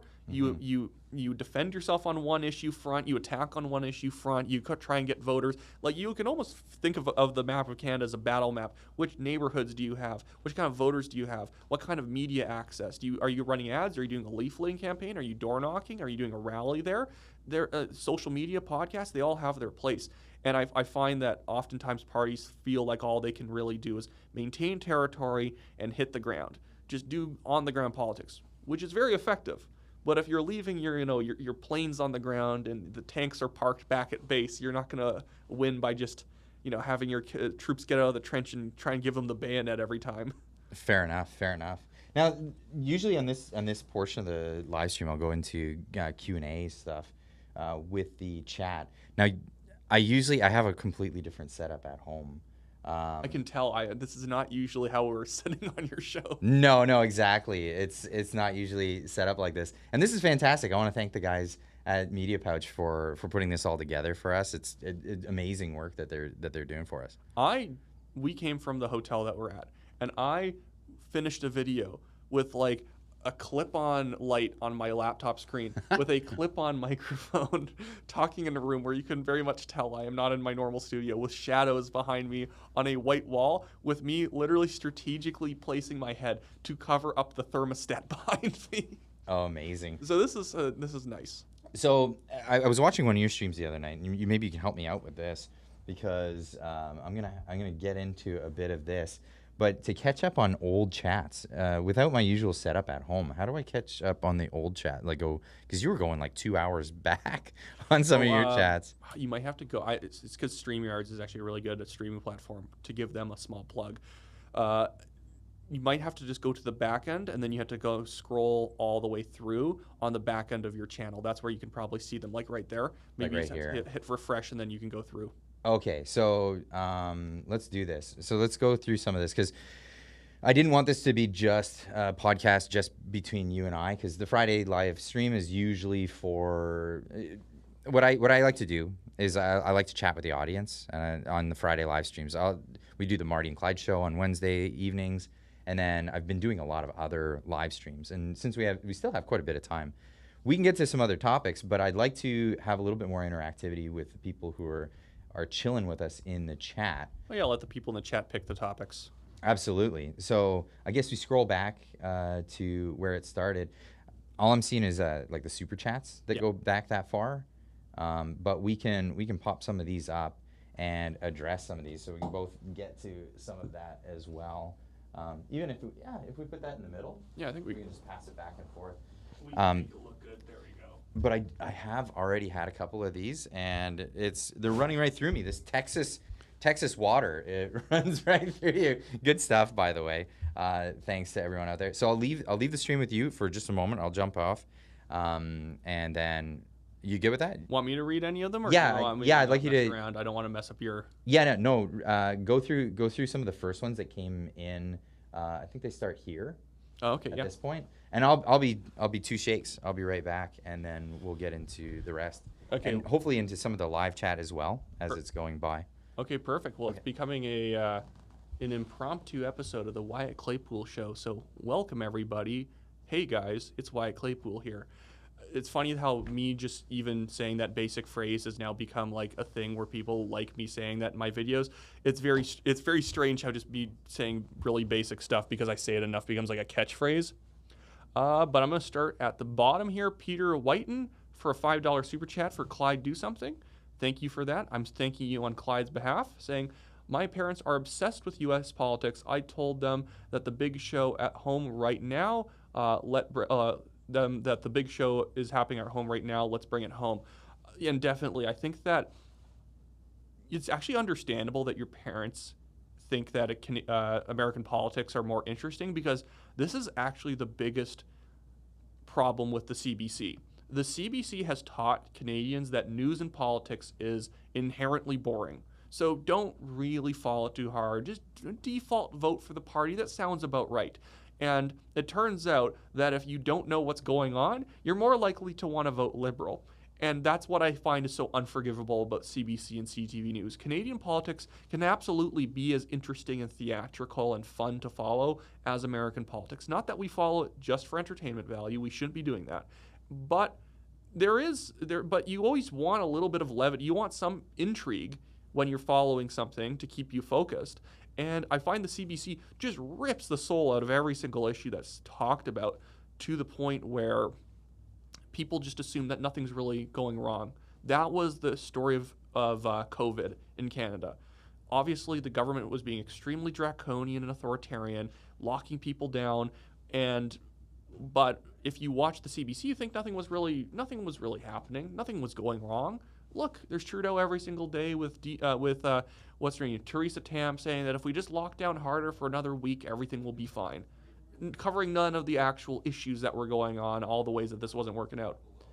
But next question for Clyde, $5 super chat from North 49 RC. Thank you for that. Looks so professional, man. Good job. I would also like to thank Wyatt for his contribution. I like his niche. Thank you. I like my niche too, narcissistically enough. But we have Clyde back, so Clyde, I'm back. you take the third one. I just finished North 49 RC. Oh, okay, sweet. Saying that you look very professional here. Oh, thanks. But Clyde still wears the same shirt when he's being professional. Look at this. Yeah, I do the same thing like when we go to speaking events and stuff. Yeah, I'm me. I'm not going to change for any of that stuff. It's like the Clyde uniform. It's the Clyde uniform. Yeah, it is. It kind of is. So we were on 49 North. Okay, hold on. I got to hit back on that. Oh, Clyde's coming back and already messing it all up. I'm already. messing it all up. Oh, wow. Such small font. So I got to get on that. Peter Witten for $5 says, I have plenty to eat at home, Rod Ford. Thanks. Yeah, so that was, well, we all remember that. We were talking about that earlier. That last night. That was hilarious. Yeah, that's too funny. Peter Witten also jumping in for 5 says, I think Pierre is playing his cards very wisely, which is what we want in our future leader. Do you think that's... I want our future leader to be a lot more outspoken, a lot more not pussyfooting around ideas and all of that stuff. Here's something I can bring up because I wanted to bring it up anyways. So I worked with a strategy firm that does polling because they reached out and I was chatting with them, and then we came up with an idea for a question because they're doing online polling for the national, nationally for Canada. And they, usually, because you don't just ask people who are going to vote for and that's it. They throw in a few questions. And we worked on a question together about immigration in Canada because the stupid conventional wisdom consensus is that Canadians like immigration because it's good for the economy.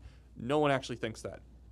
It's been known for a long time that no one thinks that. But politically, for the politicians, it's been the normal consensus in Canadian politics that immigration is just inherently good no matter what the number is. So we put out this, it's always hard for me to say, I take a running start. Kolosovsky Strategies put out a question saying, would you be in favor, the current immigration rate is about 450,000 people per year, would you be okay with it slashing at 75% down to 100,000 per year? And we had 75% of people agree that that would be a good number. In fact, a majority of NDP and Liberal voters agreed with that being a good number. So I think that would be a bold policy that the what was the number again? Sorry, 100,000. 100,000. 75% of Canadians support reducing new permanent resident immigration down to just 100,000. Yeah, but this is where it gets really sneaky because bringing in foreign temporary students, that isn't in that realm of permanent residence. Yeah, no, and I would say that the question's kind of couched in the idea that the Liberal government's actually been more aggressive at slashing those things because they kind of had to. It was so bad that they had to. I disagree. So, and I get this from Darshan Maharaja's reporting. What he's told me is that, yeah, they're saying that they're bringing the numbers down by this much. They're bringing down the projected increases. So they have projected increases on immigration. So they are currently doing X amount. They were going to increase it by 25%. And when they say that they're going to decrease it by 10%, they're actually bringing it down to an increase of 15%. And that's really what's happening there. It's a bait and switch. Fair enough. My point still stands, though. I'm just saying that if we reduced permanent residencies, I think people would assume that we're also going to be slashing other sorts of temporary foreign workers and students. That's the assumption. This is the ideal. I'm not saying that the Liberals are doing it, but at the very least, the Liberals are rhetorically more comfortable talking about slashing TFWs more than PRs. So if we're saying, are you okay with slashing PRs, we're proving that probably Canadians are fine with slashing everything.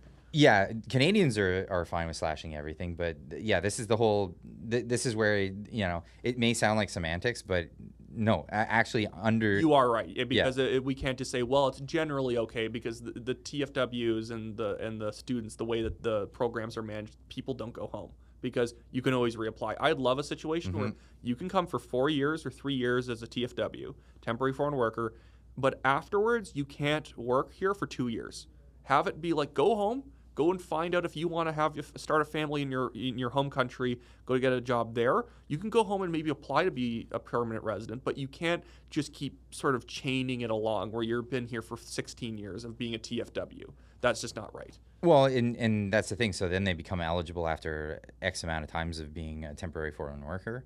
And then, but that's the thing. So and that's where the permanent resident numbers are actually higher than what they're saying because they're counting permanent PRs coming in, people accepted through PRs, where these people are being accepted through another means.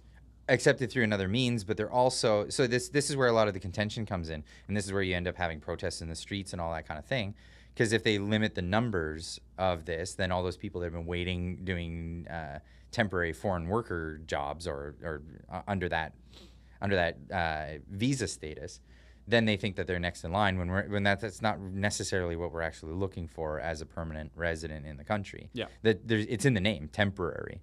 temporary foreign workers. It's supposed to be for people who are, picking strawberries, for a season, not working at a Tim Hortons forever. Yeah. To not take us down too much of a rabbit hole, but we talked about this actually with people from your Discord at one point, that they used to like go into high schools with guys in grade 11 and 12 and like farmers or someone who's a representative of them. And we're talking about BC, like blueberry farms, raspberries, strawberries. They would go into the classrooms and say, hey, this might be the hardest job you've ever had in your life, but do you want to work helping pick fruit or working on the farm this summer? You're going to get like 20 an hour. And this is like 15 years ago, 20 an hour. Oh yeah, it'd be like 30 or 35 an hour. Yeah, you're gonna make crazy money. You're also gonna hate me because it's a tough job. And they said that a lot of the people that used to work on farms back in the day were kids off on summer break or spring break sometimes. Yeah, I grew up in southwestern Ontario. It was not unusual for a lot of my friends. They took jobs in the summer picking corn. And it was grueling work, they said. And I hate the idea. I hate the mentality like these TFWs are working jobs Canadians won't. No, no. A lot of people don't want. They're not offered the jobs, or we don't actually teach high school kids about the importance of these jobs, that you can even get these jobs, because I guarantee a high school kid doesn't know how to get one. Well, there's only truth to that statement when you change where your definition of these jobs is. So if you're talking about these jobs being like Tim Hortons cashier, or the person pouring coffee, or McDonald's employee, that kind of thing, then yeah, there's a lot of people that don't want to take the job for the low wages that they're being provided for. The problem is high school kids would still work those jobs in the summer. Oh, and that's what they were meant for in the past. Those were minimum wage jobs that kids would work during the summer. But now what we have is that even the companies don't want to pay these TFWs the $15 an hour, because they are subsidized by the government $3.50 per hour of their wages. So the thing is that the TFW program incentivizes large, or even small businesses, small, medium, and large businesses, to want workers who are objectively lower quality, simply because they're going to have a large portion of their salary or their wages subsidized by the government. Well, I wouldn't say they're always lower quality. In fact, you're taking a huge risk hiring a kid over an adult that's coming from another country that maybe can't speak the language. Well, that's what I mean. That you're bringing in someone who's objectively doesn't know the language. Oftentimes, obviously, there can be higher quality workers coming on TFW programs, but I think there is that theme people have noticed, that you walk into Tim Hortons and it doesn't feel like Tim Hortons anymore. It feels like I'm in like an immigration office. Yeah, and I mean, we hear politicians say, like Polyev said, why is it that we have a doctor coming from wherever and being our Uber driver? It's like, well, because he's on a temporary foreign worker thing, or he came over as a temporary student, or these other things. It's not because he came over with his doctorate. Yeah. He didn't come over with the right means and the right way of coming over. And in an ideal world, you wouldn't even need to have caps on any of these programs and any of the new PRs. Like, you'd have like some sort of background check on people, so it's not like a criminal. You wouldn't have any limits. The whole point is you wouldn't be able to show up and accept benefits either, though. That you wouldn't be able to immediately get everything that taxpayers who have been here their entire lives get. But the problem is it's the problem of like welfare state and Social Security programs that incentivize people to want to move here, because you can get free healthcare showing up as a PR who's been here 5 minutes. You can just, and they always say that like the ERs are very have tons and tons of people who are non-citizens at them, because you just got here and you're going to take advantage of the new free healthcare. It's like, well, why wouldn't you? It's not like they're doing anything illogical. Fair enough. I'm going to hammer through a few of these that Peter Whitten left before a lot of the other ones started coming in. Hero of the chat, Peter Whitten. Yeah, hero of the chat early in the getting going. So he says, sometimes there's only one way to get 45 years of experience, and that's 45 years of experience. Pierre was born to be our leader. Also saying, by the same rationale, I have unmarked graves in my backyard. I have a double brick 140-yard farmhouse, but my septic works great. That's in reference to what we were talking about earlier with the residential schools. And what appears to be essentially a hoax. Like, what else can you call it? At some point, maybe it started off well-intentioned and they actually genuinely believed it. At some point, it becomes a hoax because they know it's not true, and they're saying things effectively. Just even the Kamloops even the Kamloops band these days just says they're anomalies, 215 anomalies, because even they've had to back it off. That's why was like the British Columbia, so it's something, the Lawyers Association. Why am I forgetting the exact wording? But anyways, The bar? it's like the bar, but it The was Bar like, Association? it was like the it's like the whatever, the lawyers organization that Dallas Brody was having to go after. They have not updated their language about there being bodies, even as the Kamloops band upgrades it. That's why it's so ridiculous. I see. He also says Carney just solved PI. I'm not sure what that means. Solved pie? I don't know. Also jumping in there saying, are conspiracy theories, when their conspiracy theories are the truth, albeit counterintuitive to an ideology that redefines the truth. Well, that's where we're at with that. I was going to mention on that one, the funny thing is the most common conspiracy theory in Canadian politics is always the left in every election accusing conservatives of like slashing every sort of social security spending. If they come in, if Poilievre comes in, he's gonna cut your CPP and he's gonna throw your grandmother down the stairs and he's gonna get rid of healthcare. It's like every election, it's the conspiracy theory that the Conservatives are gonna like take away every little bit of government spending that you actually like. Well, that kind of goes into the next question by I think it's Rage, but it's spelled AIGE. Asks, will Conservatives cut Canada's child benefit? I don't think so. That was something that they actually created back in the day. I think they were the ones who initially created the Canada Child Benefit. Or at least that was like something that they had been working on. The child benefit's fine. That's like a tax incentive for like having kids. Yeah. You save money because you now have this extra cost. So I don't think that's a bad thing. That's one I think Conservatives to be fine I think that's the difference. Like, so I think people on the left look at benefits as like something that the government gives you, but people on the right look at benefits as like, here we're giving you a tax break. Like you paid a bunch of taxes and you did something that's favorable that we like, and here's a tax break. It's like donating to charity. Like you get a small tax credit for donating to charity because in theory you're doing something that helps society out. So I guess the government doesn't need as much of your money. And so if anything, that maybe they'll just change it from the Canada Tax Child Benefit and change the name of it, change nothing about it, and call it the tax credit. Like no doubt the Conservatives are going to get rid of stuff like the dumb $10 a day childcare program because it's actually decimating childcare in the country because nobody's incentivized to provide childcare if you had high costs because your payout from the government sucks. Well, essentially, like, what do they? So they subsidize it. They give you a bit of money for each child that goes into it, so you end up paying. And the people up front just pay the $10. So the person dropping their kid off is only paying $10, but the government then has probably some formula for how they pay back childcare providers. But a childcare provider, there's probably some way of paying certain organizations back more if they have higher upfront costs. Like if you're a child care provider downtown in a city where you have very high infrastructure costs, like your property taxes is huge, maybe you get more. But from what we've heard, it's great for some people who have super low costs, and this is about as much as it used to maybe make them per child. But if you're one that had any sort of higher cost, they hate it. It's like the dental program. I know actually a shocking amount of dentists. I know a few people who work in dental.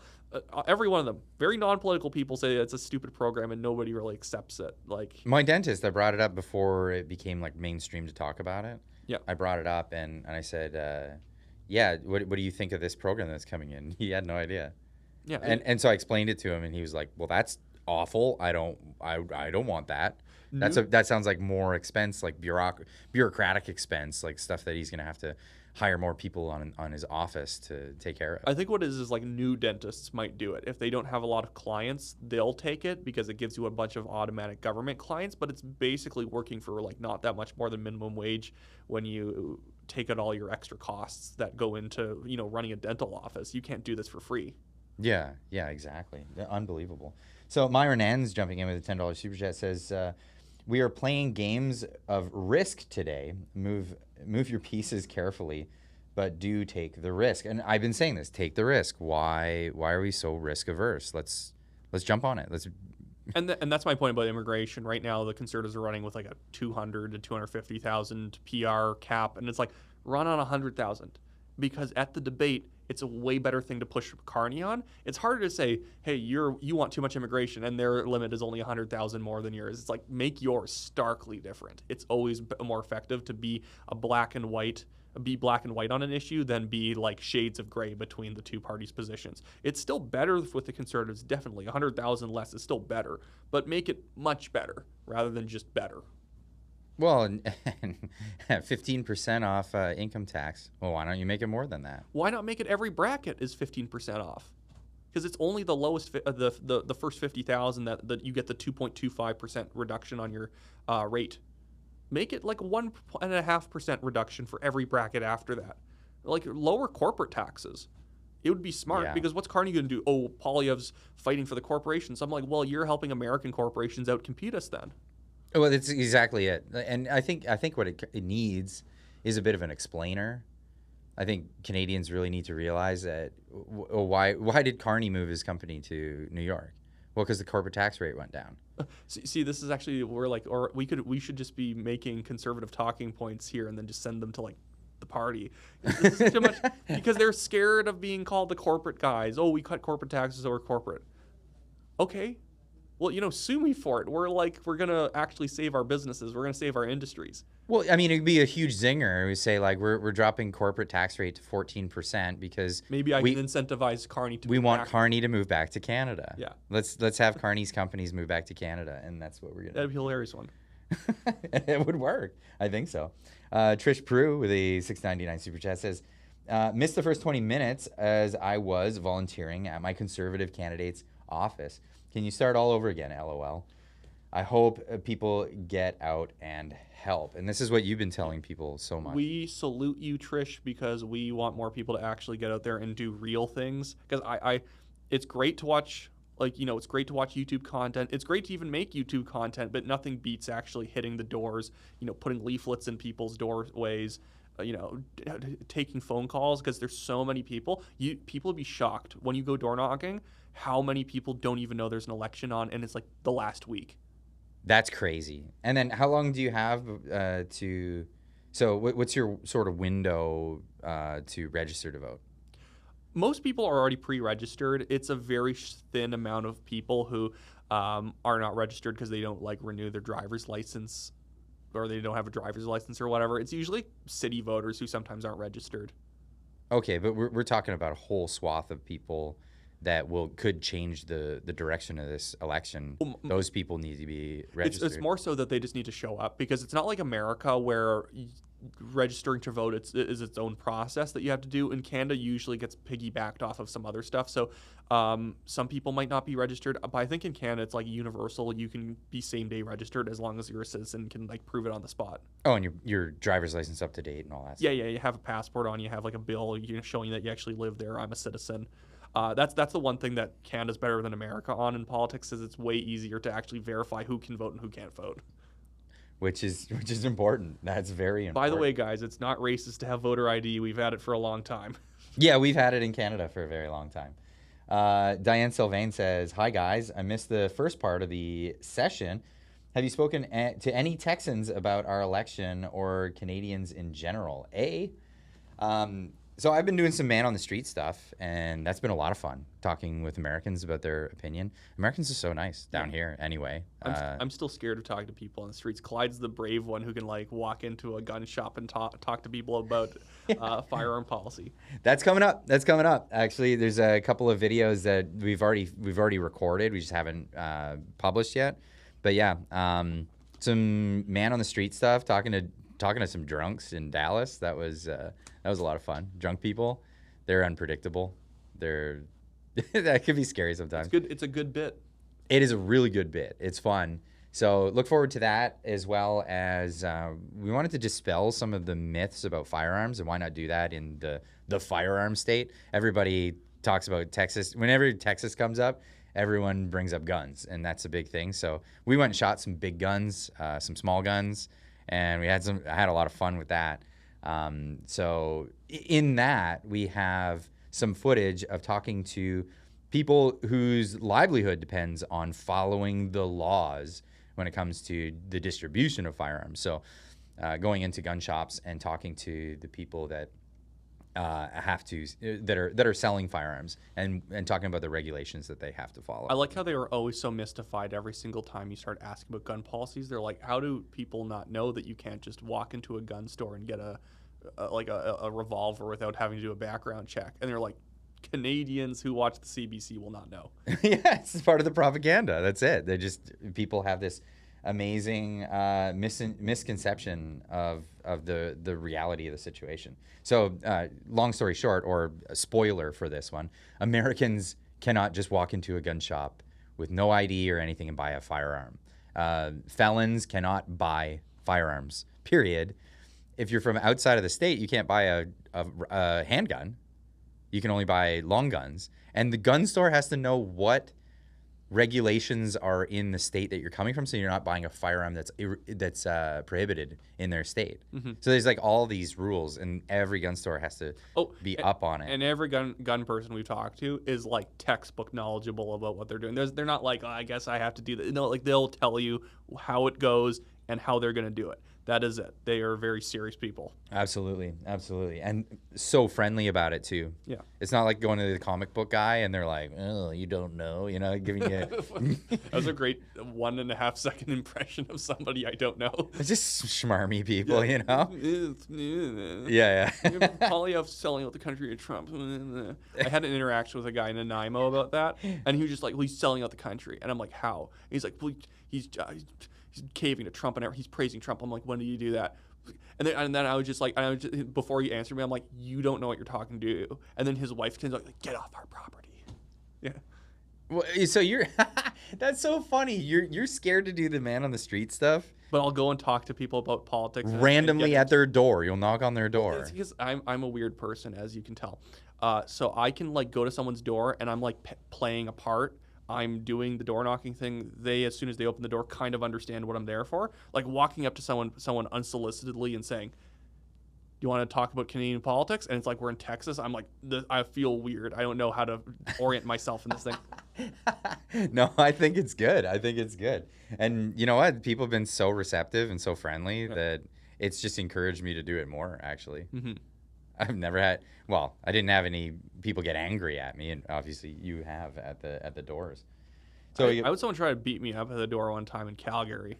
No kidding. Yeah, I think it's just some guy who, frankly, probably had like dementia or something like that. Was like mad at me and like tried to like come at me, and so I like ran away, and then he like chased me into his own bush, and then he gets mad at me for that. He fell into his own bush. No, he like chased me between his truck because he had this truck too close to the garage. So I had to like slip by his truck and like rustle his bush as if it's gonna like destroy the thing. And he's like getting mad, like, "Oh, don't touch my bush," blah blah blah. And it's like, I don't know how to make this guy happy. He's like trying to like fight me. I run away as fast as possible because I'm not a jack dude, but I could probably take this guy who's like 5'3". And then he gets mad at me because I like ran through a bush that he chased me into. Winiska for $10 says, do you think the Conservative Party will make a comeback in the polls? What do you think, Wyatt? I think it's starting right now. Obviously, a lot of pollsters still show the Liberals ahead. I would just doubt their sampling methods. It's like Saskatchewan. Saskatchewan's a great example. Provincial election, Saskatchewan, all the pollsters pretty much have the NDP in Saskatchewan winning the popular vote by like 5 to 6 points, some by just 1, some by 2. Do you know, Clyde, how much the Saskatchewan party won the popular vote by? No, I don't know. So the NDP, spoiler, did not win the popular vote in Saskatchewan. The Saskatchewan party won it by 12 points, even though most pollsters showed the NDP winning it by anything.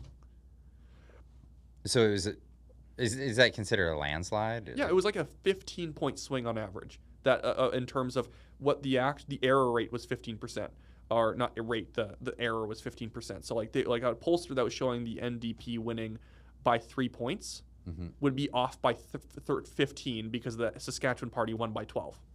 Gotcha. That's how ridiculous it was. And I think that the pollsters, most of them, are missing the non-voter from 2021. They're missing the working class guy. They're missing the farmer who's not going to pull over his truck to take your call about polls. He's not going to answer your email to take your poll from Leger.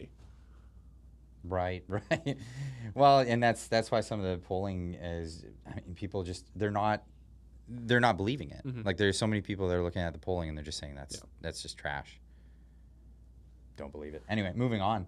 Where are we? Peter Whitten for 5 says, Brookfield has interest in Timmy's. I didn't know that. China owned, American based now. So Tim Hortons is no longer a Canadian company. I think they might have moved. I think they might have moved to the U.S. or at least where they're based. But yeah, I think that China issue with Brookfield is going to really hurt Mark Carney in the next little while here, because it's just so obviously a massive conflict of interest. Him getting like a giant loan for Brookfield through China right after he becomes the economic advisor. Yeah, that's like that. brutal. And we had a scandal about Mike Duffy expensing some groceries to Canadians, and the conservatives basically paid off that debt. They didn't even have to; they just did, and that was a scandal for 2015. That was a scam. So, yeah. I mean, I'm just thinking of all the different companies that are playing on people's emotions for this Team Canada thing. Mm-hmm. I covered this story, and I thought it was hilarious because I use it as a perfect opportunity for a plug for my coffee. So if you haven't heard, we're making coffee. Go to ClydeDoSomething.com and go get yourself some. It's small batch roasting. It's fantastic, and you'll definitely love it. But it was Kicking Horse Coffee in British Columbia that jumped on this bandwagon to say, we're no longer calling it the Americano. It's now the Canadiano. Oh, I just bought a bunch of Kicking Horse coffee because it was on sale at Safeway, but now I'm regretting it. yeah, It's just stupid. So here's further regret. So Kicking Horse Coffee, I did some digging as a research for a video, and looked into it, and it turns out they're not even Canadian anymore. So they were established a bunch of years ago, and I think they were like 4 years into their production as a company that they sold it to a New Jersey-based firm, a majority share to this New Jersey-based firm. And then the people that were doing the coffee, they kept doing it, but they had this giant, massive investment. But then later it evolved, and then the New Jersey firm sold it, and I think the original owners sold it to an Italian-based global firm that just does coffee all around the world. I think the best way of explaining the liberal version of Canadian patriotism, and he is a liberal, even if he's the progressive conservative premier of Ontario. The best way of describing liberal Canadian patriotism is that all of Doug Ford's Protect Ontario hats were made in China. They were made in China. Yeah. Protect Ontario. Yeah, that's crazy. Where are we? Buzz Adventure, I think it is, for 5 says, boosting CBC in an election years is government overreach with an 85% reach already. Now, this is not media manipulation promising money to them if they win, ? Yeah, so this was Mark Carney today. He got out there. I think it was today he got out there. Yeah, and right. He said that he's not going to do what Pierre Poilievre's doing. He's not going to defund the CBC. In fact, he's going to increase the budget by X amount of $1 million. 150 million. 150 million, which in their budget of 1.4 to 1.6 billion is, I mean, it's a drop in the bucket, really. That's like bonuses for their top brass. I had an idea to do like a show where I watch CBC Gem shows, and then I decided to not do that because I realized I'd have to actually watch the CBC Gem shows to do it. Like, it's not even worth it for the bit. Oh, that's brutal. Yeah, so it looks like if Carney wins, CBC's not going anywhere, but the thing is, like, the CBC shouldn't go anywhere, and I don't think Pierre Poilievre is advocating that it goes anywhere. It just needs to be it just needs to work on their own thing. You could tell? Really? Amazing. Hey. How much longer do we got here? Whatever. Okay, perfect. So I think we got like 20. He said he could tell that it was getting light. That is so awesome. I'm getting the best service tonight. That's amazing. And it's really native Texan. That's a welcome party in my opinion. Thank you guys. I appreciate that. Yeah. So, 150 million more for the CBC, but we're not going to get any higher quality shows. No. That's the funny thing again, is like it's all going to go to the bureaucracy of the CBC. What I'm always mesmerized by about the CBC is it's so much money, and you can never see any of that money on screen. Like, they have like the professional studios and whatnot, but I never feel like, they could hire some star like anchors, like some really interesting people to run panels. They could do such interesting shows.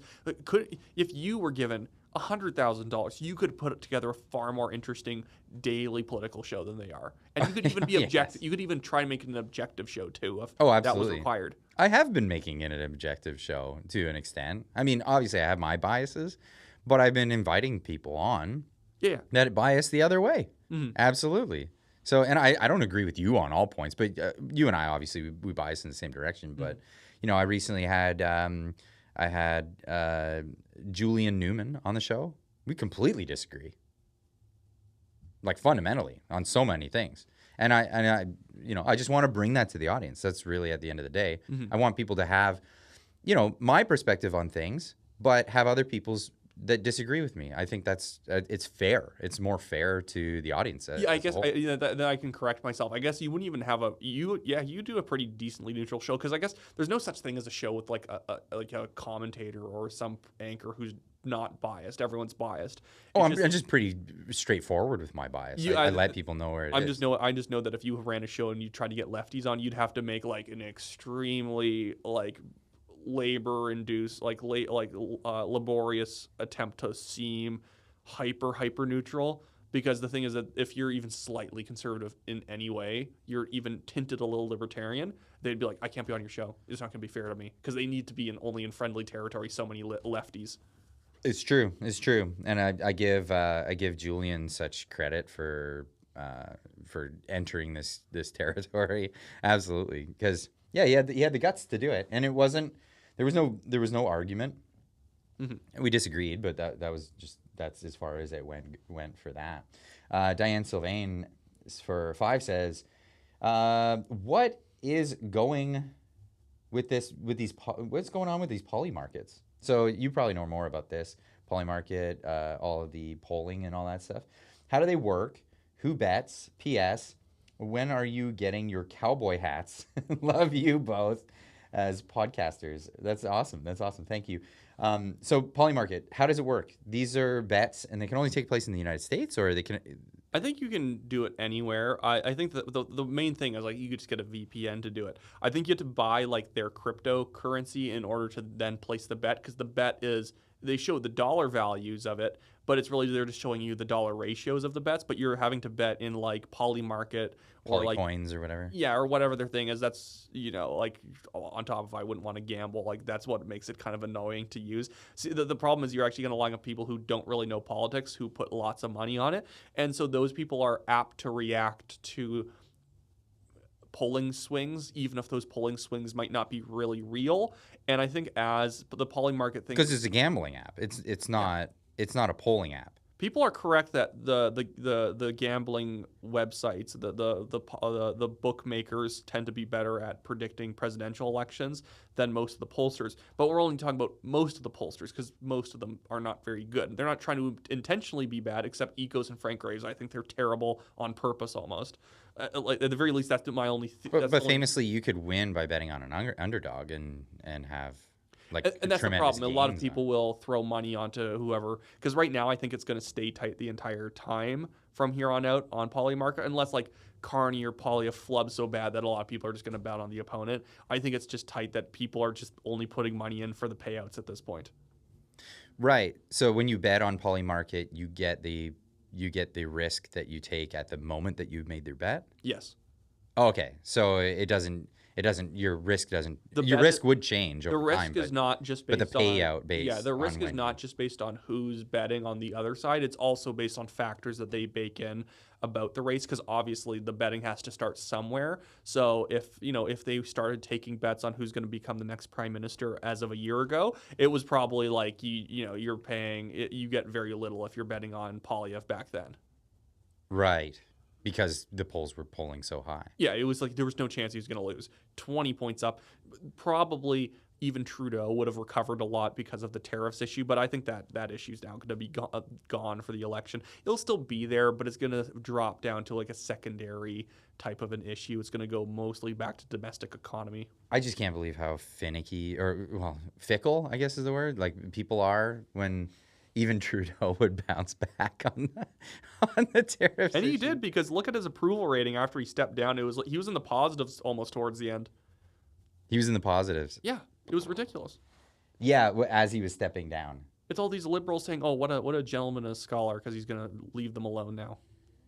Right. I'm probably gonna destroy your name, Varinder Sidhu, with a. Well, I know Verinder. You know Verinder. He says, "This is this is awesome. More videos like this, please." Well, yeah. If we have the budget, we'll make this happen more often. This is fantastic, and this is a real treat. This is actually a real treat. I know. So. I feel like so low class for being here. Like I feel like I don't know. Like I'm defaming. Like or I'm like what do you call it? Profaning this studio because I'm like again the guy sitting in my basement on a folding table. Yeah, that's right. I have a nice studio at home. It's pretty good. But yeah, you have the best studio of all the Canadian YouTubers.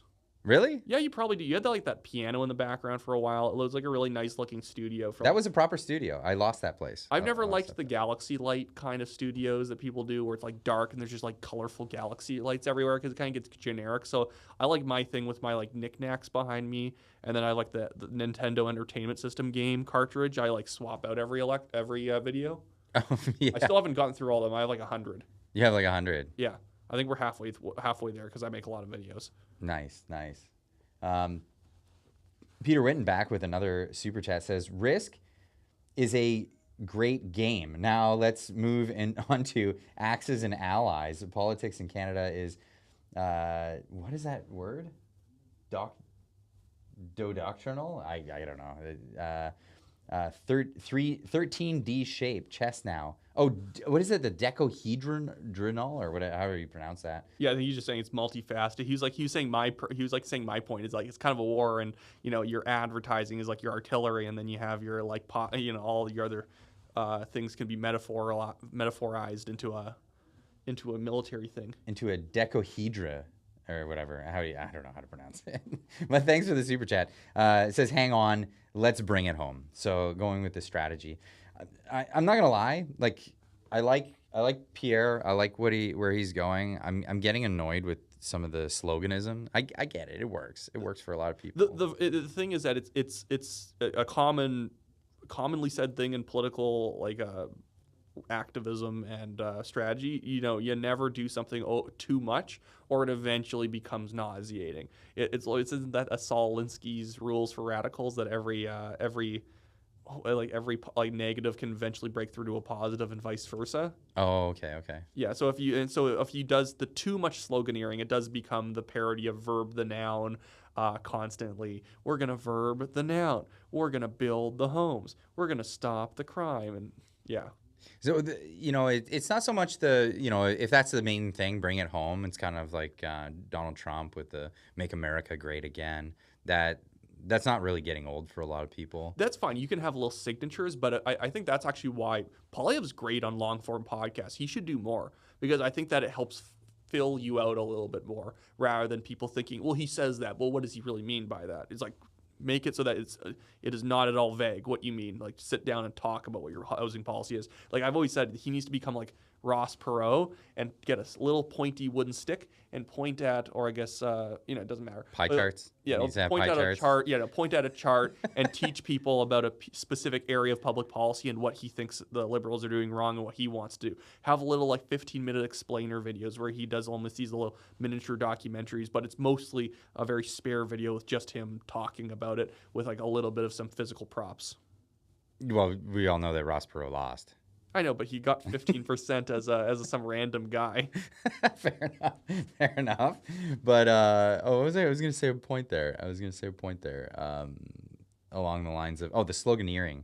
So the slogans I'm okay with. I think it's the scriptedness of some of the phrases that he says that he'll repeat over and over again. One of them was when he was talking about fentanyl and the drug issue.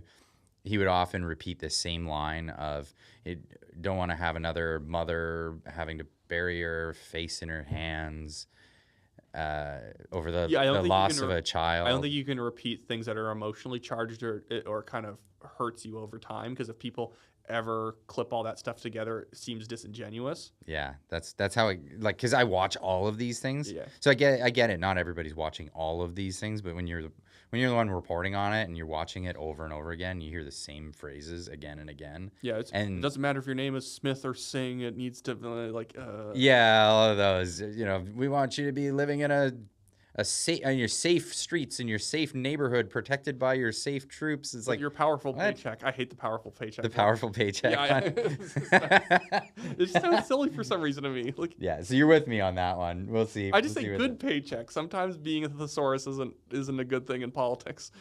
Myron Ends for 20 says Jasmine Lane just hit 100,000. Give her a big heart. Yeah, awesome. Jasmine Lane, big old A-OK. Great job. Good job, Jasmine yeah. Lane. We appreciate you. Absolutely. Great work she's been doing. Anita D with a 27.99 says, be sure to catch Polyev rally if one comes to your city. They are so amazing, fun, patriotic, and positive. That's where all the real joy is. Again, I absolutely agree with what you're saying there. I think it's also good for people to reach see out people to who actually agree with you on politics in person, because, again, I think it's a media tactic over time to make it seem like liberal views are the default. And it's like, really, when you actually talk to people, a lot more people are conservative. Again, I do tons of door knocking. I have people who describe themselves centrist at the door or even center-left. They'll preemptively say that because that's what you should say. And we talk about immigration, we talk about school policy, and we talk about taxes. They're conservative. They just don't know it. That's interesting. I think a lot of people are discovering that as the left goes crazy all over the board, whether it's Europe, the United States, Canada, the left has been going so like nuts. Like let's be serious. Like the idea in California is like very similar to British Columbia at this point, legalizing drugs, making crime legal, basically. Yeah, like you can't like actually get put in prison for a long time for retail theft. You'll always be released, and if you ever get charged, it's going to be like a few months. If that. In Canada, you have to steal up over like $5,000 of stuff, and I think that's basically how it works in places like LA and San Francisco. Unless somebody somehow steals $5,000 worth of stuff in one sitting, you can't actually put them away. Yeah, what's the product of that? You get more crime. You get people fleeing your jurisdiction. And then you're left with just criminals and people who can't afford to leave. I hate when people look at crime stats and they're like, well, crime's actually gone down by 5% in the last year. It's like, okay, but look at the actual 10-year trend. It's been going way up, and then they'll find 1 year went down, and it's like, oh, see, look, went down 5%. I'm like, yeah, but it's up like 30% overall over the past 10 years. And also the problem with Canadian crime stats now is that they have effectively decriminalized so many things that it makes it look like crime's going down. It's like, no, we're just tolerating more of that negative activity. But if you actually zoom in on things that obviously they can't decriminalize, like violent crime is literally up 50% since Trudeau came into office. Yodi Bear with a message says Polyev should go on Young Bitcoin type podcast. Do you think that's a good strategy? I don't know. You never want to feel like too much of like I'm like a big crypto shill before the thing, because even if he's not there to talk crypto, I think it would look like he is there to like hang out with like the young rich guys or whatever. Wasn't that one of the things that the liberals went after him for? Yeah, like the bro oligarchs thing. No. I don't know about that, but that Pierre Poilievre said that people are turning to crypto. And then they said, oh, he's advising people to get into crypto just after a crypto crash. Right after Bitcoin fell down. And then now I think but he wasn't actually advising people to do that. It was messed with them now because Bitcoin's actually up again. So it's like any stock in a lot of ways. It's going to go up. It's going to go down. Pretty much all other cryptos, like, don't put money into it. That would be my only suggestion. Yeah, I don't know enough about crypto. All I know is Bitcoin and Ethereum are the two main. My thing too is like I'd rather invest in something that's like actually real going on out there. Like I'd rather invest like a mine or someone who's like helping create jobs, and then I get value out of that, rather than like I'm like buying into something that is purely just betting on everyone else doing worse. Yeah, fair enough. Peter Whitten getting in here, the hero of the chat tonight. When Anida and Pierre secure their victory, rather than defund the CBC, they should keep them on a slow drip. I just think they should defund it. I think I could see become defunding it a over public company. I could That's see it. defunding it over a 2-year period, 2.5-year period, so you give them the chance of reconsolidating a bit. It's like what the thing is, the CBC is not even going to go away if you defund them. It'll just get bought up by an actual company who's going to trim the fat, turn it into something real, and because it still has a baked-in audience. They'll maybe Yeah, it's they got become brand recognition, all that stuff. maybe they get bought up by MSNBC, and then it becomes like MSNBC North or whatever, but they're openly liberal. And that would be better because at least MSNBC has like the MSNBC and the Fox News down south and where we are now. They'll just openly be conservative or liberal to you. And it's like perfect. Good. At least people aren't being tricked into thinking that they're watching something that's trying to be down the middle of the road. Well, if CBC actually joined an American conglomerate and then moved south to the United States, then they could actually be on Facebook Yeah. for Canadians. I know that. I'm still bitter about that. I lost my page of 75,000 people who followed the National Telegraph on Facebook because of that. I had Really? literally like tens of thousands of dollars invested in that of like ads I had run to help pump up the page and do all this other stuff. It was ridiculous. And they just rug pulled you. Yeah.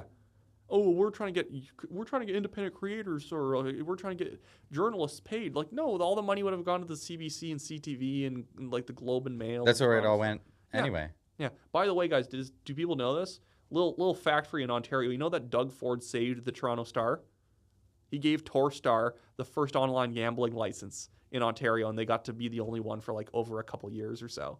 He saved a liberal outlet. Yeah, he saved the liberal outlet. And why do you think he takes so many questions from them these days? Like, Doug Ford is a complete pinko. Yeah, he is. Yeah, he is. Where was I? Peter Whitten with another one says, with Tom Clark hosting and forced to play only true north, Northern Perspective, Clyde, Cat, Canada, The Pleb, Wyatt, Claypool, and and Littlest Hobo reruns indefinitely until the viewers get up to speed. Yeah, well, we'll see how it goes. You gotta throw in the Littlest Hobo reruns just so we hit that Canadian content quota. I didn't even realize The Littlest Hobo was a Canadian show. Is it? I feel like it I don't is. think it was. Well, you had to watch Corner Gas. Yeah. I thought Littlest Hobo, because that was about the dog that was a hobo. Yeah. Yeah. Okay, I'm gonna look that up on my phone. We're gonna fact check our chat. Yeah, because like hobo culture is a very American thing. But that goes to show how it's like difficult to know a successful thing if it's Canadian or not.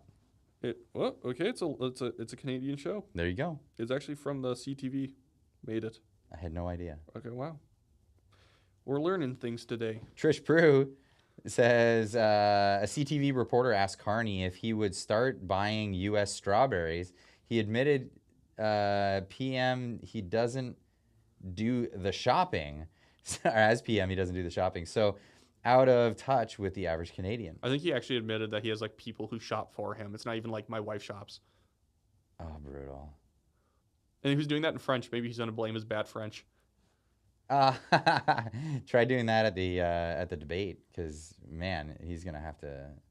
I'm really looking forward to that, by the way. Oh, it's gonna be so good because I think that's actually gonna be a turning point when a bunch of people actually see like, oh, this guy can't talk. I think that the Conservatives, and they kind of did it, but they never ran as like a national ad. They should cut Carney when he was doing that None of It press conference where he was like falling all over himself when they're asking, so you're gonna talk to Trump on the phone? Like, tomorrow, what are you going to discuss? Is there any priorities you have? And he just like ums and ahs for literally like a whole minute. Like, cut that, and then cut to Trump saying, I'd like to negotiate with the Liberals. They're easier to work with. Cut back to him still struggling. Cut back to another interview where he says, I want the Liberals to win. Like, just keep doing that. Keep reinforcing that these guys are so pathetic that Trump wants the easy win out of negotiating with them. Where are we? Buzz Adventure says, how can the CBC not bring incentivized, manipulated to not push for Liberals more in the election with no money on the table for them? I'm not sure if I'm reading that correctly. Yeah, dude, maybe do that one more time. Yeah. How can the CBC not be incentivized or manipulated? I see. I think, yeah, they're like, and I think that's true. Incentivized/manipulate. They're obviously very, very incentivized to, like, they want to tear down Conservatives. So It's difficult to, because obviously a lot of the news stories have been going against the Liberals in this last week. But I think a lot of the lefty media outlets in general have been trying to play up all the conservative candidates that have been replaced. All the conservative candidates, like universally, are all like paper candidates in downtown ridings where they were not going to win, like New Westminster, like in Montreal, they weren't going to win that riding. But they make it pretend that that's equivalent to the Liberals having to get rid of Rob La Jolla in Edmonton, who's like a communist, and it was like found out he was a communist. They had to get rid of a guy who's like, you know, used to abuse his ex-wife, and it was like a common thing known about him that for some reason they didn't know. And then like Paul Chang, the Liberals candidates, they've gotten rid of fewer, but they've been way more substantial. It's like, how did you mess this up? And these were like sitting MPs or people who are in key ridings, and they didn't vet this guy. Right. Or they defended him in Paul Chang's case. Rage with another super chat says, would you ever voice chat with viewers for content? That can get Yeah, it could get us in trouble actually, because you never know what kind of. It's kind of like the call-in shows. You get the people that call in just to start saying slurs. yeah, just to get you in trouble on YouTube. So I don't really ever see that happening, or unless somehow we had a vetting process. You had to go like to Twitch to do that or something. Yeah, And I hate Twitch. I don't like Twitch. I don't have enough purples or reds and red and blue fluorescent lights. That's what I mean, the galaxy lights. That's what you meant by the Elevate podcast with a super chat says, and by the way, shout out to the Elevate podcast. You guys are doing such a bang up job. Salute to them. Even though I actually don't watch other people's podcasts that much. And it's not because I'm a cold fish. It's just because, you know, you end up watching so much of the news yourself and like covering it. You're like, just leave me alone. I want to go and like, you know, watch like a sitcom or whatever. They do fantastic work. In fact, there was one recent video talking about the concept of economic hitman and how the World Economic Forum is basically doing that to Canada. And totally agree. Absolutely, totally agree. So go check that out. Go check out the Elevate podcast. They're fantastic. Awesome to see Wyatt make the trip down. Dope setup. Keep up the great work. Boys, let's insert slogan. Bring it home. Yeah, okay, there's this. There's more slogans. I can tell we're catching up now because they're starting to say things that we were talking about 30 minutes ago. Yeah, just a little moment ago. Iron Pelvis, I love that name, with a super chat says, why should I keep volunteering when one of my desired candidates got booted for saying Trudeau should be hung 3 years ago? Trudeau should be hung. I don't exactly agree Trudeau should be hung, but still, like I would say that that's just one of those things where we're at the point, and I'm a booted candidate from a nomination, so I'm not saying this from a perspective of you just got to go along with it. It's like you got to delete that stuff. If you've said it, you got to get rid of it. If you don't, or you have to come up preemptively and say, hey, I know I said something a few years ago I don't agree with. Because the thing is, the one thing is that it is unfair to all the other candidates around you saying, hey, one of the candidates said that Trudeau should be killed. And it's like, now what's that person supposed to do? They're like, I don't agree with them. Like they should. But you should be able to just say that you don't agree with a candidate and whatever. If this came out, and this is the problem with it, like you got to really look through people's histories. It's not because I think he's a bad guy. He probably doesn't agree with it. He was just saying something hyperbolic at the time. Do I wish the party would just defend him and say, he just said something hyperbolic and stupid a few years ago and he was mad and he doesn't believe it. Here's him saying it. The problem is it was in the context that Paul Chang wasn't being dropped by the Liberals. And so the media was going to dishonestly say, why don't you get rid of the guy who said that Trudeau should die? Isn't that worse than saying someone should be arrested by the Chinese government? It's like, technically on paper it is worse, but it's obviously a joke. So it was a whataboutism. It was a tit for tat. Yeah, thing? and so I think that's why they axed that candidate at like ASAP. It's like with Damon Scrace being axed in BC. They should have defended Damon Scrace, and they should have gotten just. Because Damon Scrace, when he got kicked out for using the word degenerates, he was obviously in the right, and he was like describing a very specific thing, and they were like, he's homophobic. He's talking about people not wearing clothes at pride parades, specifically. Yeah, specifically, yeah. And then they didn't defend him, but they should have just done it to set the precedent that we back up our candidates. This one, in the federal thing, should they have backed him up and said he just said something stupid 2 years ago, they could have probably just weathered it, but I'm just trying to not justify that they got rid of him, but justifying what their probable reason is. So yeah, I think there's man, there are so many problems with how they've been selecting candidates and kicking out candidates. I think that's a whole other podcast I think we could do on specifically just that. For sure. The Bush Rat with a $10 tip. No message behind that one. Thank you so much. Really appreciate that. Thank you, Bush Rat. We like you a lot. Yeah. Luke Maloney, I hope I'm pronouncing that right, for 10 says, appreciate you, Clyde. Wyatt, cons definitely pay attention to your show. Dumb to throw you out. Pierre Poilievre for Prime Minister. Enjoy the Texas barbecue. Have I ever been enjoying the Texas bar? I'm a big barbecue fan. I don't know if you knew that about me. So many people who know me. Look at this man. He's holding a beer. He's wearing a plaid shirt, hat. He's a barbecue guy. He's either a barbecue guy or a craft beer guy. Yeah, I'm not a craft beer guy. I know, but it's one of the two. Yeah, but I'm based on the look, guy. it has to be one of the two. I'm a barbecue guy. I like doing barbecue, but holy cow, man! You know what? Like what I do for barbecue, it takes me forever to set up and all that stuff.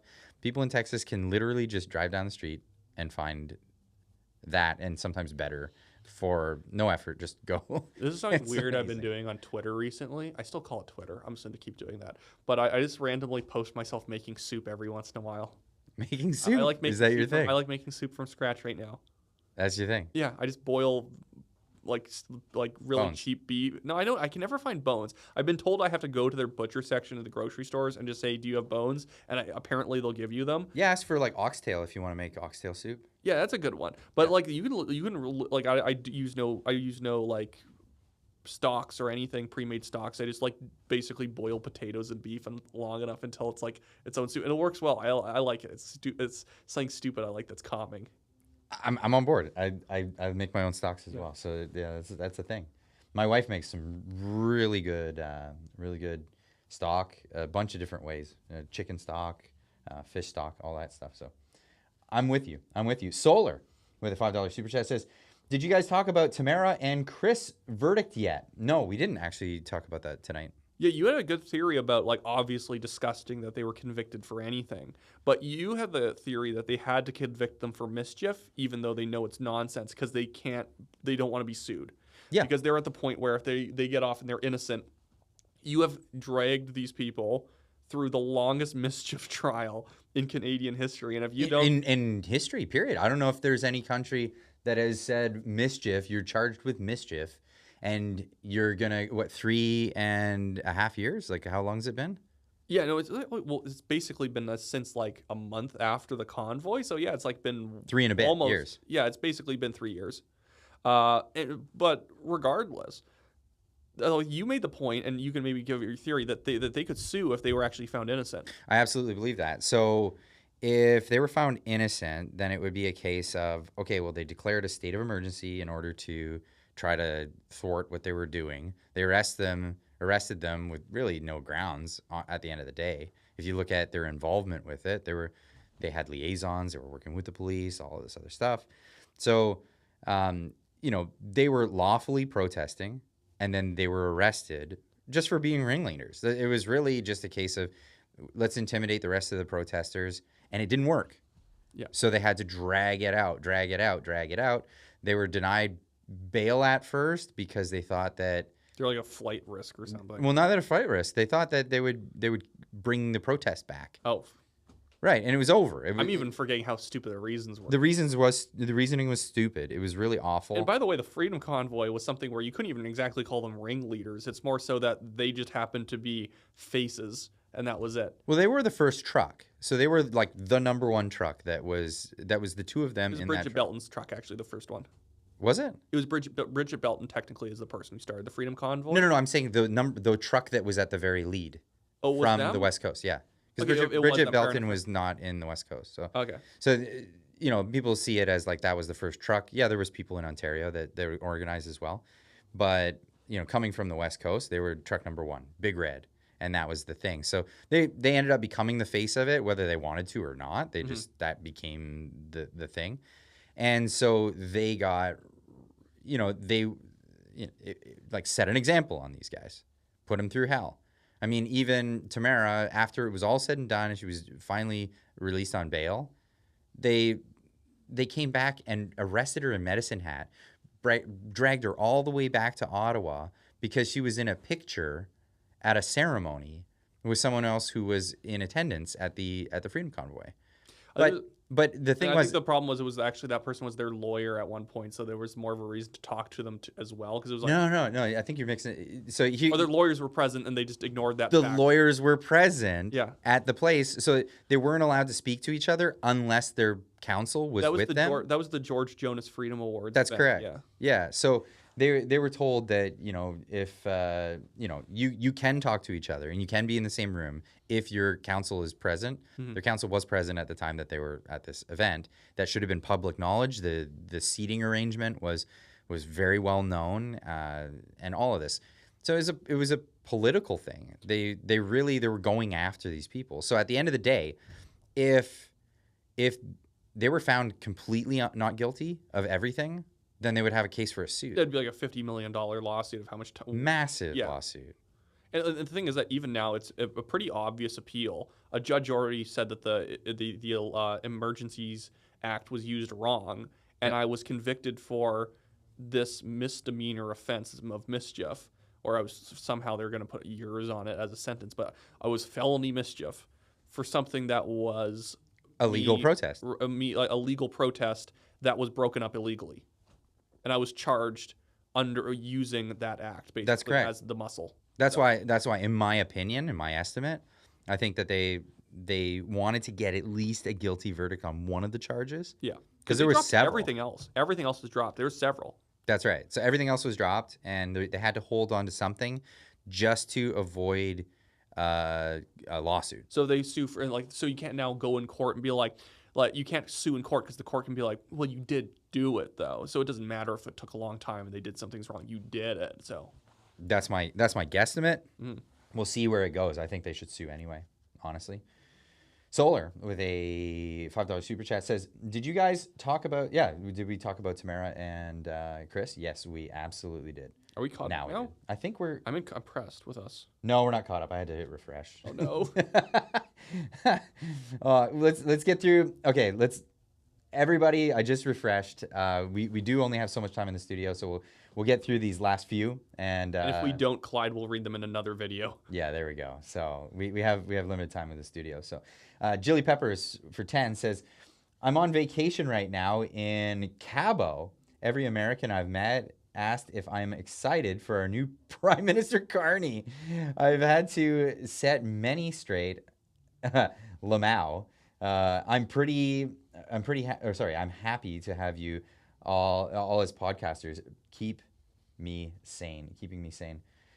Appreciate it. Thank you.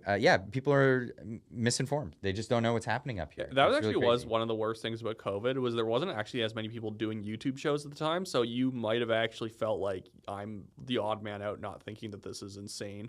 Or thinking so many of us. Yeah. So many of us. And like that's why I got started when the Freedom Convoy happened. That was really what got me going. And it was really because I was watching the news and I was watching people going down. I was watching the live streams and I was talking to people that I knew that were in the convoy. Mm-hmm. And the news was completely misrepresenting them. Yeah. And I'd watch this happen time after time. You know, when the news don't like the narrative that's going out, they create their own narrative. And I was like, I don't care if nobody watches this. I'm reporting on it. I always like to be a dweeb and point out that your most popular video actually includes the National Telegraph, because when we used to only be a purely written publication, your most popular video, like 1.2 million views, is partially based on our reporting when we had been reporting of the police chiefs and different police officers resigning because they didn't want to be involved with what was going to happen. That's right. Yeah. Sully, he resigned. That was a big video. No, it wasn't the Sully one. So you might have been talking about Sully in the video, but our article was an anonymous officer that we never released the name of, who was like the riot chief in the city, and he just left, and he didn't want to do it. Yeah, he was done with it. No thanks. Bushrat, this time with a comment, thank you so much, says, can anyone convince Polyev to do any YouTuber interviews? Could be the way to get young voters out. Live Love both your channels. Keep it up. I know he is doing a podcast soon, so there is that. Can we announce who that's with? No, or I couldn't do that because Yeah, I was only told behind the scenes. Yeah. Okay. So we know he's going to be doing a podcaster soon.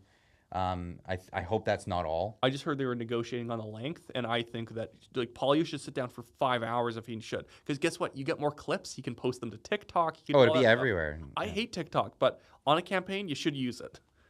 Andrew for 5 says, please, everyone, learn to grow your own strawberries. It's easy. Keep up the good work, Clyde. Thank you. Until recently, my wife and I, we've had a garden. Unfortunately, because of the whole move thing, yeah, we know how to grow strawberries, and they're fantastic when you. I hate strawberries. I don't know why. Yeah. I can't taste most fruit. It just tastes like sour. The vast majority of fruit to me. Fair enough. Here we go. David Bell says, "Is it true that Klaus is stepping down?" I have no idea. I don't know about that. He's old. Whoever comes is going to be just as bad as him. He's just an ideology. No, I mean he's just a guy who believes stupid things, and that's the best way of describing it to normal people. They're a bunch of proto-socialists who believe stupid things. Peter Witten says, slogans, slander, and lies. Mark Carney about Pierre Poilievre is that not a slogan itself? I love it when the left eats itself. Yeah, it is a slogan. That's absolutely a slogan. So if you're complaining about his slogans in a slogan, it's still a slogan. That's Inception. Yeah. Right there. Marie Perrin for 10 says, Pierre has to be careful as MSM will be on him like flies on shit for anything like they can, as they are afraid they will not.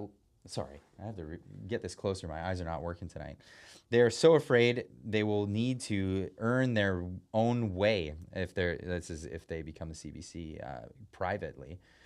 They used to be honest, but now they are biased. Yeah, I totally agree with you. I don't even know if I have anything more to add to that. No, I think that's right. And while I'll just quickly add is I don't think people realize how unprofessional most legacy media journalists are. The vast majority of these people get paid like a full-time salary, and what they have to do per week is maybe put out 2-3 articles on something happening in a local council in their area, and they just sit at home wearing sweatpants all day, and they just like put out 200-400 word articles, and they're making $60,000 a year without trying. Yeah, it's actually nuts. Yeah, it is nuts. Jackass Whiskey and Pinto Beans says, I also like making soup, so approved. Hey, heck yeah, I like making soup. I know what? No, I like doing a lot. I like mixing beef and chicken into my broth. So I'll like take a whole chicken if I find one on sale, and I'll boil that, and then I'll like chop up some like really, really cheap cuts of beef, and then I'll just let them kind of all like amalgamate simmer and stew together. Endive works well in soup. I just chop it up and kind of adds kind of texture. Nice. Diane Sylvain with the last one for 20 says, why does PP not call out Carney's connections to China and WEF or more?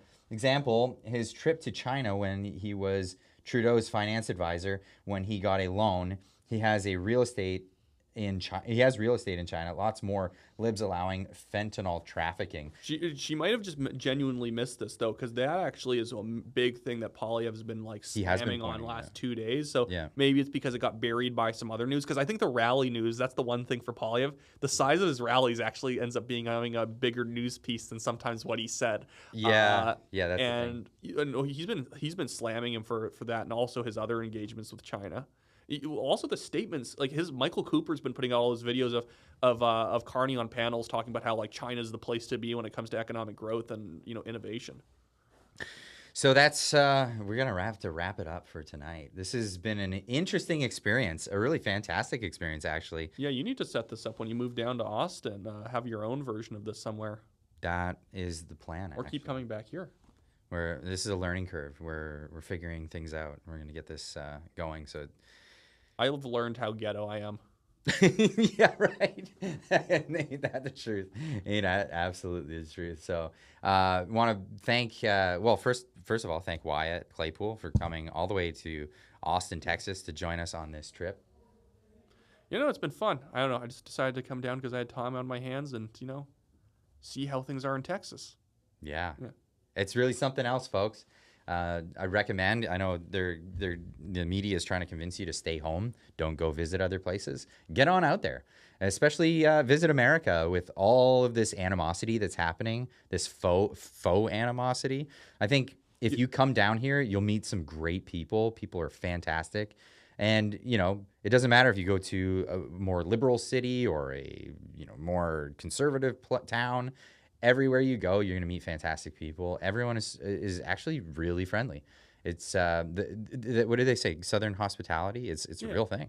I think it's also one of those because you've told me about some of the interviews you've done. Even if you try and insert some information to see if someone will say something bad about Canada, nobody cares. As it's just not healthy to base your national pride off of not being another country. Which is what literally what Trudeau said. He was like, "Oh, what makes us Canadian is that we're not American." It's like, "Oh, that's so pathetic."